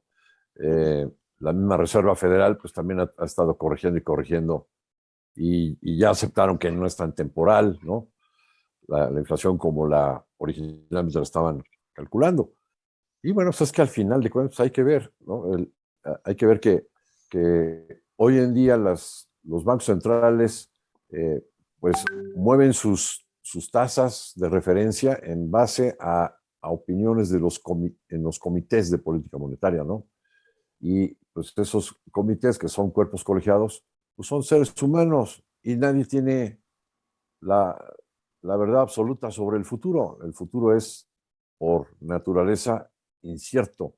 Y por más análisis que se haga, pues, las predicciones pueden fallar, ¿no? Ya viéndolo a toro pasado, te diría, ¿cómo es posible que la Reserva Federal haya pensado que era muy transitoria esta inflación? Cuando estás viendo que del lado fiscal se le está metiendo 20% del producto al gasto público, y por otro lado, del lado monetario, pues prácticamente duplicaste la oferta monetaria, ¿no? En unos cuantos meses. Entonces, pues la cantidad de billetes que has metido en la economía del lado del gasto fiscal y del lado del Banco Central, pues forzosamente pues, va a generar presiones inflacionarias. Pero si a este análisis le añades que sí, realmente con la pandemia se interrumpieron actividades económicas y entonces empezaron a aparecer cuellos de botella por todos lados, a toro pasado es fácil decir que bárbaro, qué error de cálculo tuvieron los miembros de la Reserva Federal.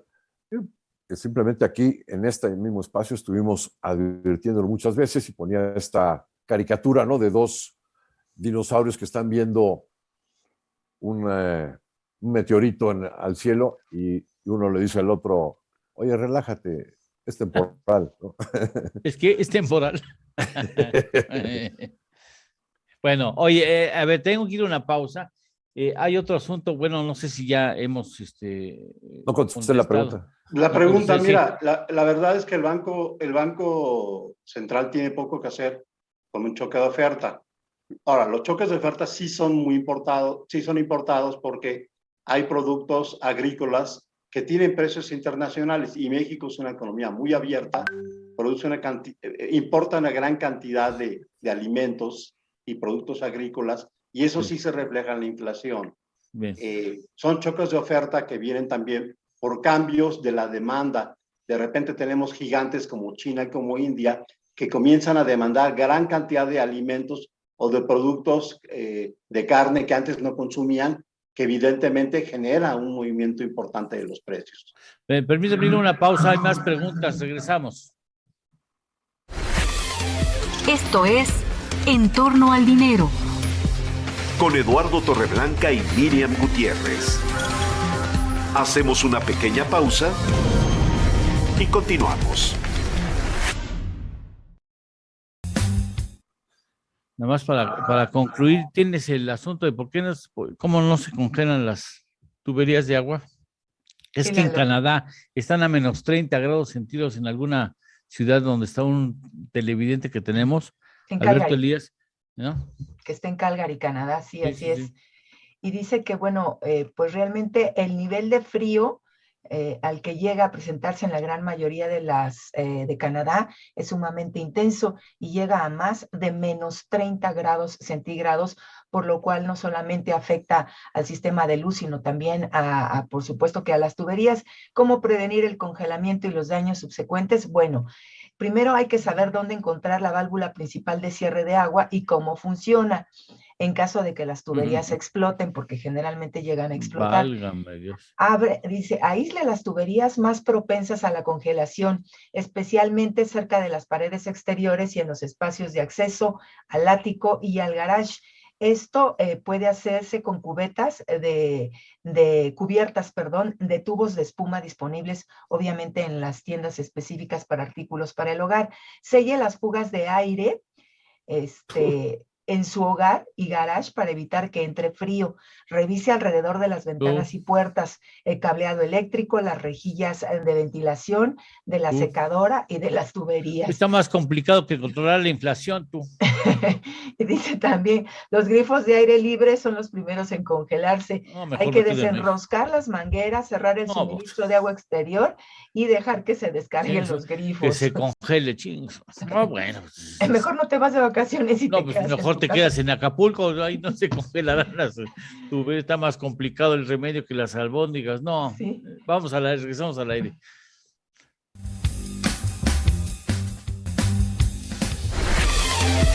Ya estamos de regreso. Esto es En torno al dinero. Con Eduardo Torreblanca Llanes. Hay otra pregunta, Miriam, por favor. Tengo aquí la otra pregunta más de José Antonio y dice, en palabras simples, ¿qué es la inflación subyacente?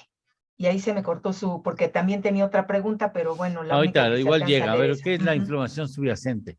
Lo que O hace sea, Banco de palabras simples. México, Banco de México tiene un índice de precios y de ese índice de precios quita componentes muy volátiles que son precios de productos agrícolas y agropecuarios, pero también precios que son administrados por el gobierno, como son los energéticos, gasolina, electricidad.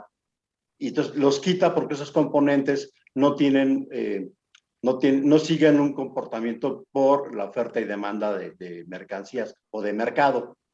Y se considera que esa es el indicador de cómo se está comportando el mercado en general. O sea, será la más fiel a seguir. Sí, en Estados Unidos se le llama core, en México le llamamos subyacente, y trata como de capturar, por decirlo de alguna manera coloquial, la esencia del comportamiento de los precios por el mercado. O sea, la no subyacente excluye del cálculo los elementos volátiles. Sí, o de precios administrados. Ok. Los que no se manejan por la oferta y la demanda, sino finalmente por otro tipo de factores. ¿Es correcto? Es correcto. No, habría que corregirle a Pablo que no es el Banco de México el del índice, sino es que ahora es el INEGI, ¿no? Perdón, me quedé con la inercia del pasado. Se va a enojar la doctora Márquez. Sí, bueno, es simpaticísimo el asunto ahí. Sí, el Banco de México dejó de medir la inflación desde el 2011. Lo escribí ayer en mi artículo, mira. Bueno, oiga, ¿en cuánto tarda? Jacob Moret está preguntando, ¿cuánto tarda en traducirse en tasas de interés de productos como la tarjeta de crédito o en el comportamiento económico del país? Ya ves que decíamos que inhibe el crecimiento económico una elevación de la tasa. ¿Cuánto tarda en trasladarse al mercado? El traslado de incrementos de tasas o disminuciones de tasas en otras tasas es casi inmediato. ¿Incluida la tarjeta de crédito? Es más, yo te diría, incluso es anticipado.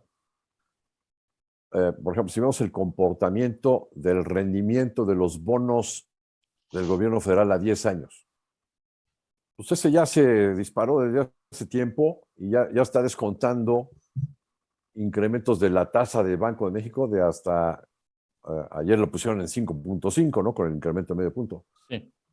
Bueno, pues ya está anticipando un descuento, digamos, un incremento de hasta 7% en la tasa de referencia. Un incremento de tasas de inmediato se ve reflejado en incrementos de tasas de crédito, por ejemplo, también. ¿Por qué? Pues porque hace subir la TIE, la tasa interbancaria. Interbancaria de equilibrio. Han sacado otras tasas de referencia ahora, pero digamos eso es inmediato y entonces los créditos que están por contrato indizados a la TIE, pues de inmediato están ya generando un mayor costo del dinero, ¿no? Aquí hay En la parte de economía le dejo la respuesta a Pablo. Pablo. Mira, se hacen estudios econométricos, hay personas que calculan que hay un efecto rezagado de 3 a 6 meses, pero esto puede modificarse dependiendo de la fuerza de los incrementos, ¿no? Pues por eso el Fondo Monetario Internacional decía que había que ser muy moderados con los incrementos, ¿no? Temiendo que esto pueda generar una fuerte desaceleración a futuro, ¿no? Sí, ese es el problema. O sea, el problema es que tenemos es que ya había evidencias claras de que la economía se está desacelerando y con este medio punto porcentual, pues a lo mejor la economía se sienta así ya, o sea, se niega a seguir caminando con esta tasa. Eso lo miden los integrantes del Banco de México. O sea, al privilegiar la lucha en contra de la inflación, saben que van a afectar la tasa de crecimiento de la economía mexicana. Desde luego, y es parte de lo que están pretendiendo hacer, ¿no? Reducir la demanda, porque el mandato del Banco de México es la inflación, ¿no? Pero no reduces la demanda. Bajando la demanda se supone que reduces la presión inflacionaria. Hay otros bancos centrales que tienen un doble mandato que suena medio contradictorio, el procurar el pleno empleo y controlar los precios, ¿no? Son otros, como en la FED, ahí tiene. La El pleno Reserva empleo Federal es lo uno tiene de la ellos, FED, así es. sí. Sí, lo que hace la Reserva Federal es que tiene una política de comunicación diciendo qué riesgo es el más importante. Si los precios es un riesgo más importante o si el crecimiento es más importante. Pero en última instancia, incluso bancos centrales como la FED, si tienen que escoger, van a escoger reducir la inflación. Pues sí, es el objetivo central. Una pregunta que tiene el señor Eduardo Torreblanca. A ver, ¿en cuánto tiempo nos podríamos dar cuenta si surtió efecto el incremento de medio punto porcentual? O sea, en un mes, 2 meses, el ver si el medio punto porcentual efectivamente inhibió la inflación. Bueno, lo primero que puedes ver es ese efecto de la tasa sobre el crecimiento económico, sobre la inversión también, ¿no? ¿Cuál? Y quizás veas primero el efecto en la inversión, ¿no? Lo que es inversión fija bruta. ¿Pero cuál inversión? No, yo estoy hablando de Estados Unidos. Perdón. Yo pensé que estabas hablando de México. O sea, eso tendría que reflejarse de inmediato o sea, yo digamos que en enero viene la cuesta de enero. Sí, ahora, son muchísimos factores que están en cada variable, ¿eh? O sea, no es nada más la tasa lo que va a mover la inversión, ¿no? O sea, la falta de Estado de Derecho, la inseguridad, la iniciativa de reforma eléctrica. Sí, son muchas todo eso cosas. va afectando la inversión y no nada más el costo del dinero. Bueno, vamos, si les parece bien, a manera de conclusión, algún elemento que quieran destacar antes de irnos. Muy importante mantener el premio de la inversión en pesos, que es otro factor que está implícito en esta edición, porque si la Reserva Federal va a aumentar su tasa de referencia en el futuro, va a haber flujos negativos en los mercados emergentes, flujos de inversión negativos. Y aquí tenemos alrededor de $82,000 millones de tenencia de valores gubernamentales en manos de residentes del exterior. Hoy, todavía. Todavía. Pablo. Porque en febrero del año pasado, o de este año, en febrero de este año fue el máximo de valores, de recursos de extranjeros en valores gubernamentales. Estaban sobre 120,000. El año pasado, sí. 120,000. 116,000 millones de dólares en febrero del 20. Bueno. En Estados Unidos hay un doble choque, hay un choque de oferta, toda la curva de oferta se te desplaza, se te reduce, pero también un fuerte choque de demanda. La curva de demanda se te desplaza fuertemente a la derecha por un incremento muy fuerte de los ingresos de las familias. En México el choque es más de oferta que de demanda, pero también existe un choque de demanda. Y si no, pues vean qué pasó en el Buen Fin, ¿no? Había un gran consumo de los hogares que evidentemente salieron a comprar y muchas de esas compras se hicieron a crédito, ¿no? Entonces, el que diga que no hay demanda en México, bueno, pues es que no se da la vuelta por los centros comerciales o no checa las operaciones que se hacen en línea de compras que han sido muy abundantes, ¿no? Pues les agradezco de manera muy especial que hayan ayudado a que entendamos un poco más sobre este asunto del incremento en la tasa de interés, lo que procura y lo que puede causar en la economía mexicana. Pablo, muchas gracias por estar con nosotros. No, al contrario. Muchas gracias, Ernesto. Gracias a ustedes. Saludo de nuevo, Pablo. Buen fin de semana a todos. Saludos, Ernesto, y buen fin. Cuídense mucho, gracias. Hacemos una pausa. Y durante la pausa vamos a leer la columna de Raimundo Rivapalacio, El anatema del presidente. Regresamos. Regresamos con Sinforosa Betancourt, qué bárbaro. Esto es En torno al dinero. Con Eduardo Torreblanca y Miriam Gutiérrez. Hacemos una pequeña pausa y continuamos.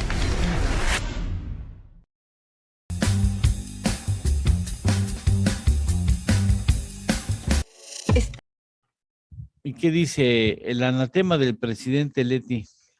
En medio del debate público sobre el conflicto en el CIDE, que detonó las formas y represalias contra la comunidad académica de José Romero Tellaeche, nombrado por la directora del CONACYT, María Elena Álvarez Bulla, un viejo texto escrito por el funcionario ha comenzado a circular ampliamente. Desde un punto de vista académico, es muy sólido y persuasivo, pero si se analiza bajo los parámetros del presidente López Obrador, el ensayo es un desafío a su proyecto de nación que tendría que culminar en su cese. Dice, el ensayo fue publicado en el trimestre económico del Fondo de Cultura Económica en la edición de abril-junio de 1999, intitulado El Holocausto y su secuela, la Revolución Mexicana de 1910. Dice Raimundo, desde su marco analítico, Romero Tellaeche es contundente y cita, de no haberse dado la revolución de 1910, el proceso de acumulación de capital habría seguido su curso. Al paso de los años se habría agotado el excedente de mano de obra, los salarios habrían comenzado a subir, se habría expandido el mercado interno y habríamos pasado de ser exportadores de materias primas a exportadores de bienes manufacturados intensivos en capital. Continúa, el proceso de acumulación no se habría detenido por 25 años después de la revolución, como lo hizo, y la Segunda Guerra Mundial no se hubiera encontrado con un aparato industrial mucho más desarrollado. El país hubiera aprovechado mejor este acontecimiento y tal vez nunca habría aparecido una estrategia de industrialización mediante la sustitución de importaciones. Regresamos. Qué pena, regresamos a la aire.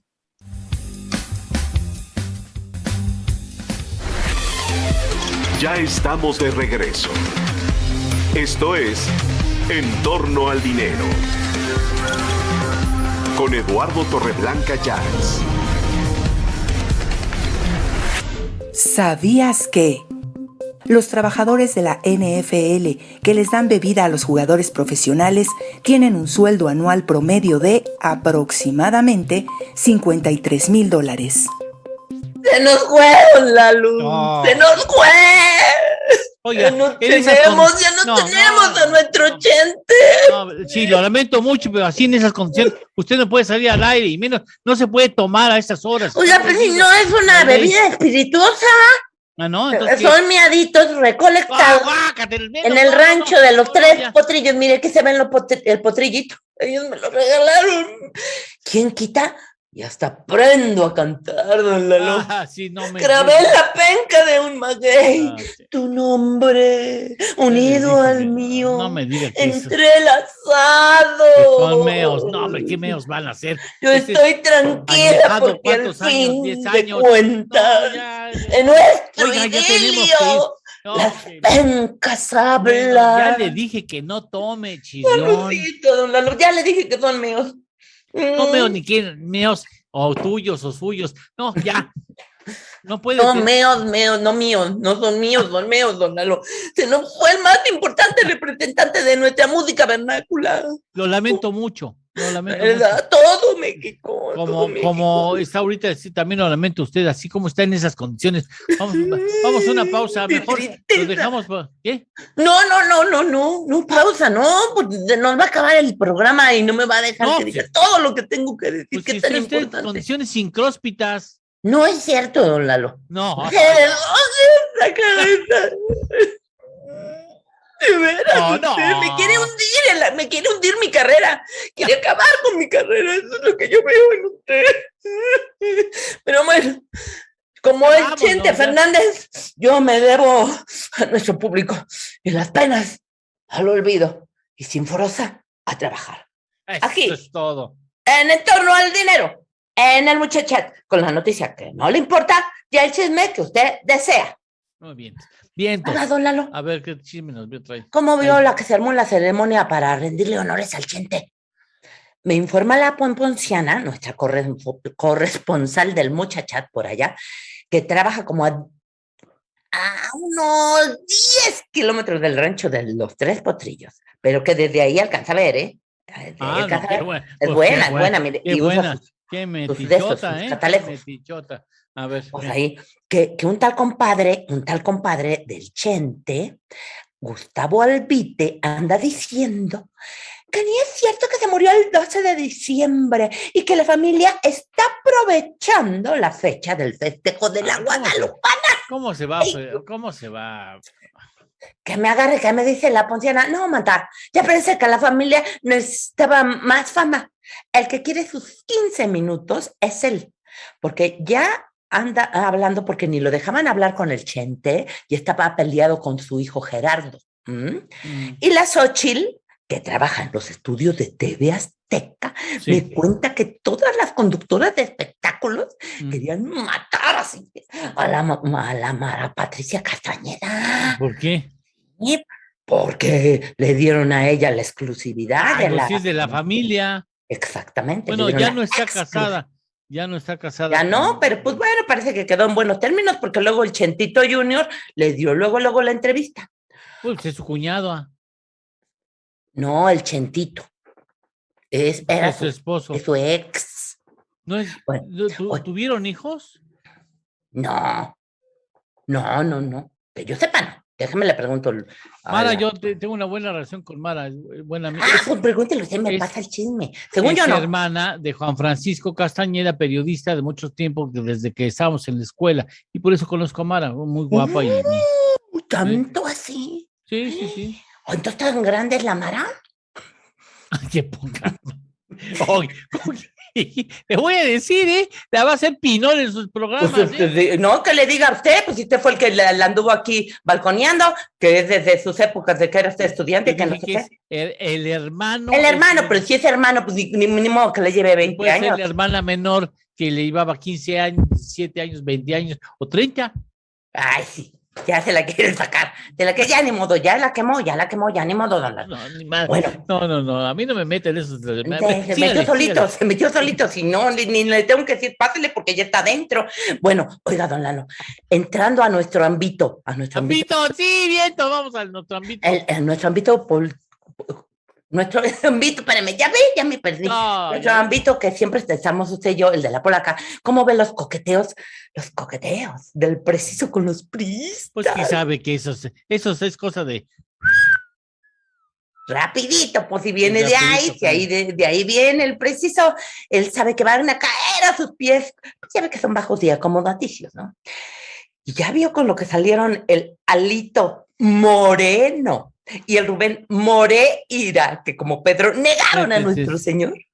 Sí, qué poca, ¿no? Niegan su pasado neoliberal. El encuentro, si ellos fueron los que impulsaron y sobornaron para sacar las reformas eléctricas y la Exactamente. Y casi dicen que fueron obligados por Salinas en aquellas épocas. Sí, mire, si tuvieran madre, don Lalo, y no se me vaya a asustar, pero digo que si tuvieran una madre como la que tuvo el rey Boabdil, el último rey moro en España. ¿Usted lo conoció? No, pero leo.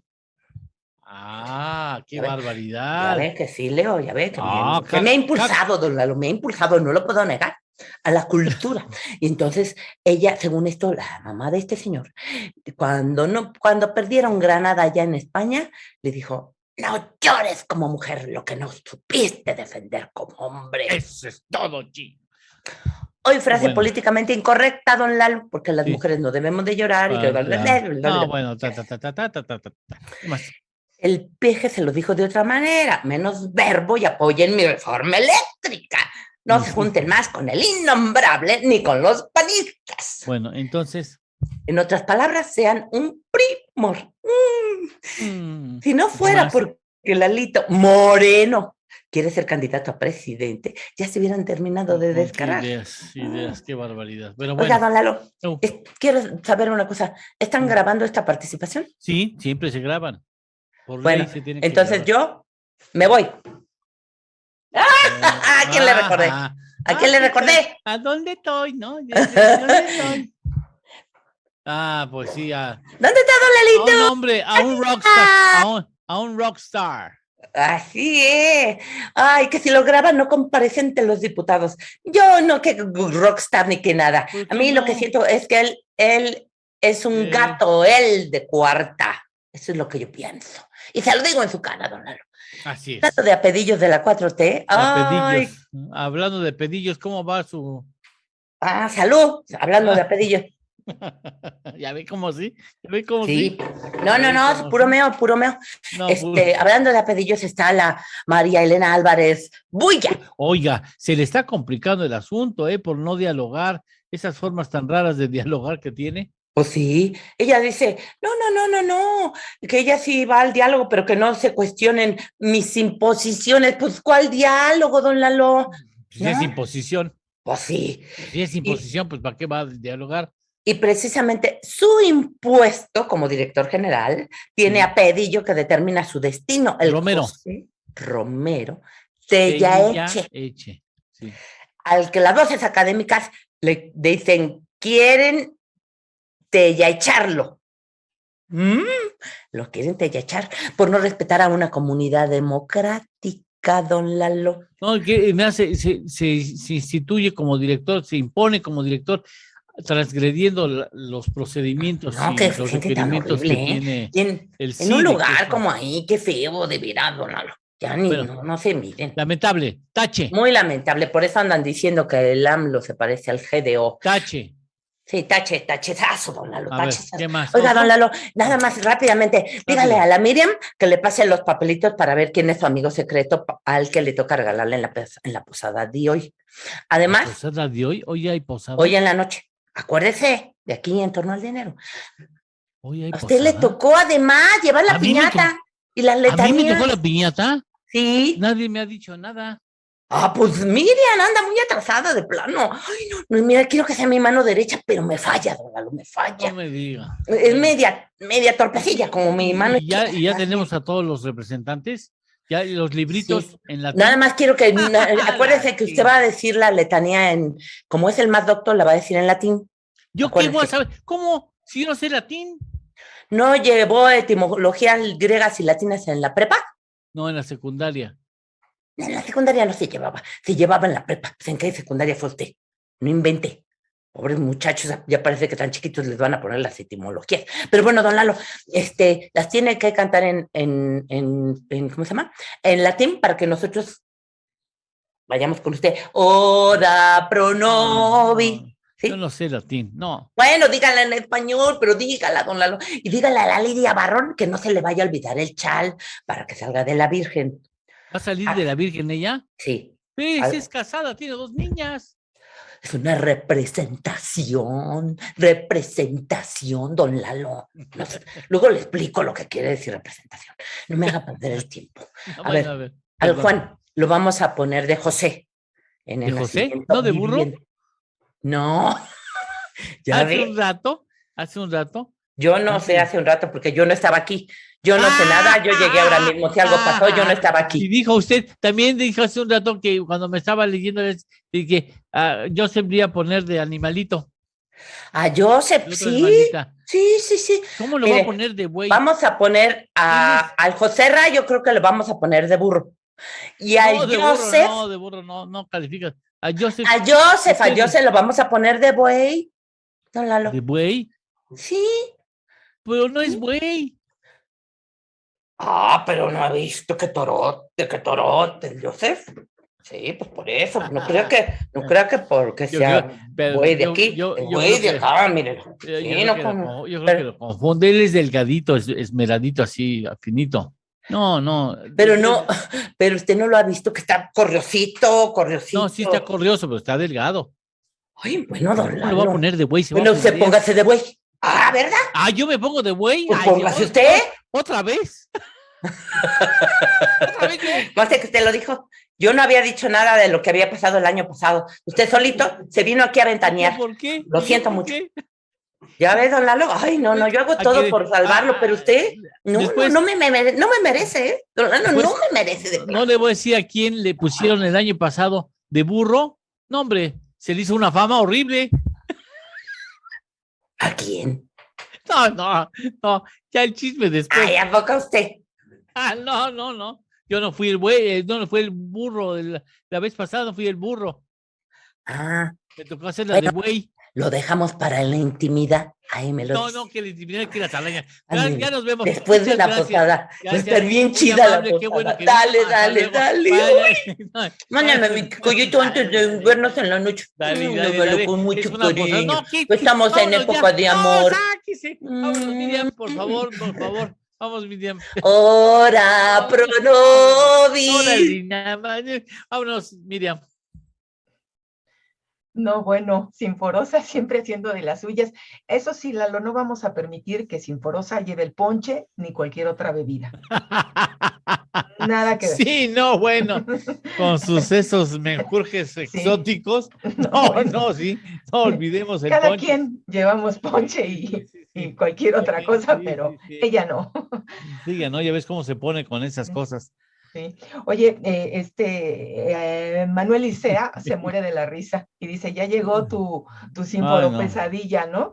Y si me permites rapidito, ¿puedo dar unos saludos? Por supuesto, Que claro. los tengo mega atrasados. A Sí. Vale Netesta, San Luis Potosí, le mandamos muchos besos, siempre es la primera. Gracias, Mirna González Altamirano en Mérida, Alberto Elías, a Miguel Rodríguez en Reynosa, a Belén González, a José Enrique, Jesús Próspero, Manuel Licea, por supuesto, Alex Escaldrufo, María Iron Princess Red Lips, a Muñoz MBL, George Wisniewski, Andrés Gutiérrez, José Antonio Carvajal Alonso, Eduardo Carriola Nava y María Alcántara. Muchísimas gracias. Marta Monsalvo ya no nos manda a saludar.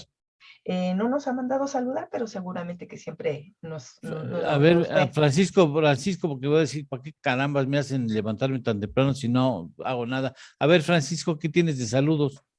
Saludamos hoy con gusto a Roberto Mejía, que nos cuenta que en el Ajusco está a 5 grados de temperatura. Él nos comenta clima primaveral considerando los estándares de la zona. También saludamos a Enrique González, que nos ve desde Michigan. Él dice que está a 1 centígrado bajo cero. Wow. También a Andrea Piña Flores, dice que ella nos ve desde el Marqués Querétaro a 7 centígrados.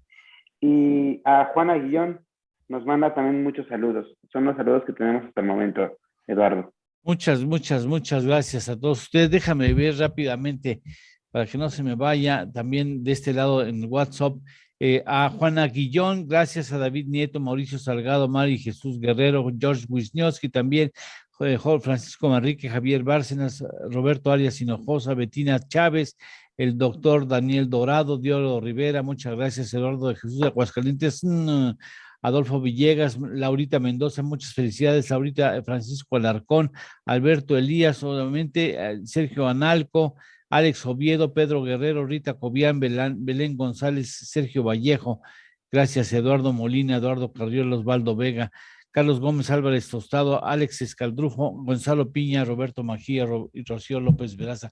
Gracias a todos ustedes. Aquí me queda uno último que acaba de llegar de Gonzalo Zoe Vázquez, también muchísimas gracias. Y Manuel Licea nos dice, si necesitan animales, supongo que para el nacimiento, dice, ya están ahí están las cámaras, sobre todo algunas acciones. Fíjese que en eso estaba yo pensando. Sí, pero es que algunos se pasan de animales, entonces pues no va a ser el diablo. Entonces no se puede. Tenemos una pausa todavía al pendiente, ¿no? Así es. Vamos a una pausa al pendiente y creo que había un asunto que todavía no sacamos de Raimundo Rivapalacio. Está muy interesante la columna de Raimundo. Así es que vamos a una pausa y regresamos. Esto es En torno al dinero. Con Eduardo Torreblanca y Miriam Gutiérrez. Hacemos una pequeña pausa y continuamos.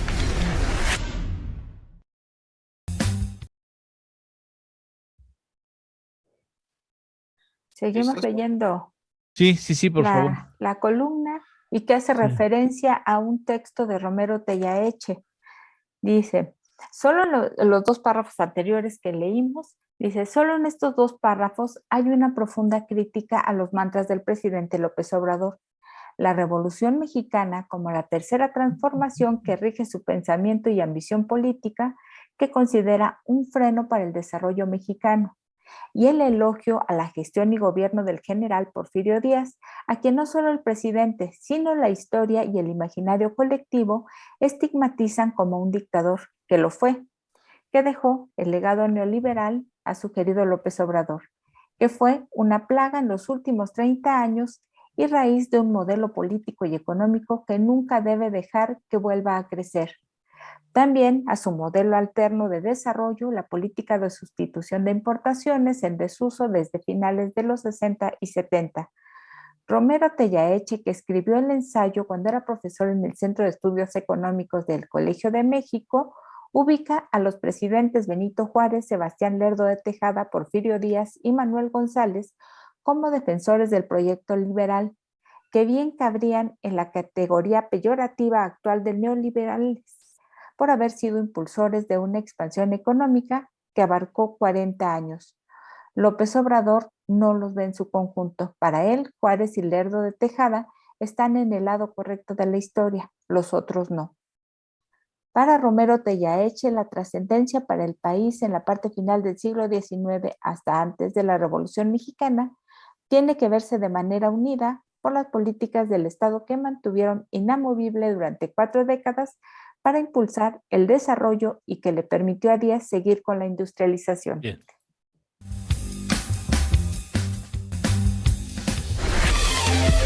Ya estamos de regreso. Esto es En torno al dinero. Con Eduardo Torreblanca Llanes.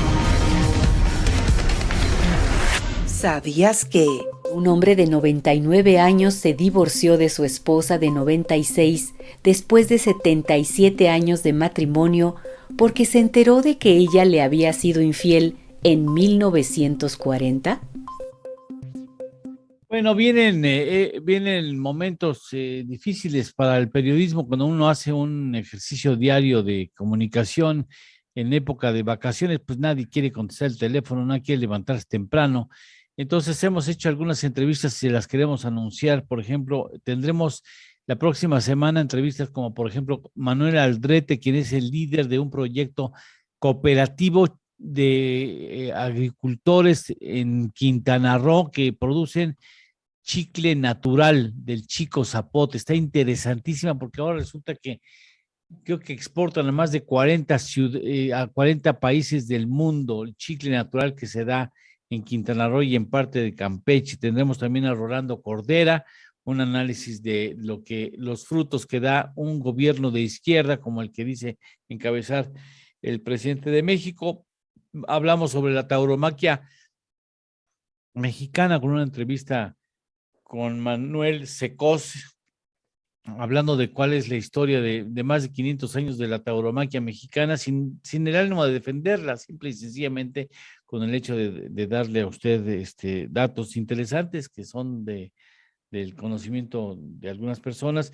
Alice Crosser nos da un repaso sobre los estudios de percepción de desigualdad y movilidad social en México, y Emilio Saldaña, alias El Piso, vamos a hablar de la Deep Web, este espacio cibernético que nadie conoce o que pocas personas conocen, en donde se mueven la criminalidad, las drogas, la venta de órganos, la prostitución infantil, todo eso, simplemente para conocer los riesgos que puede incurrir el meterse a esos espacios. Pero bueno, eso será la próxima semana. Por lo pronto, ¿qué tienes pendiente? Si es que tienes pendiente algo antes de irnos.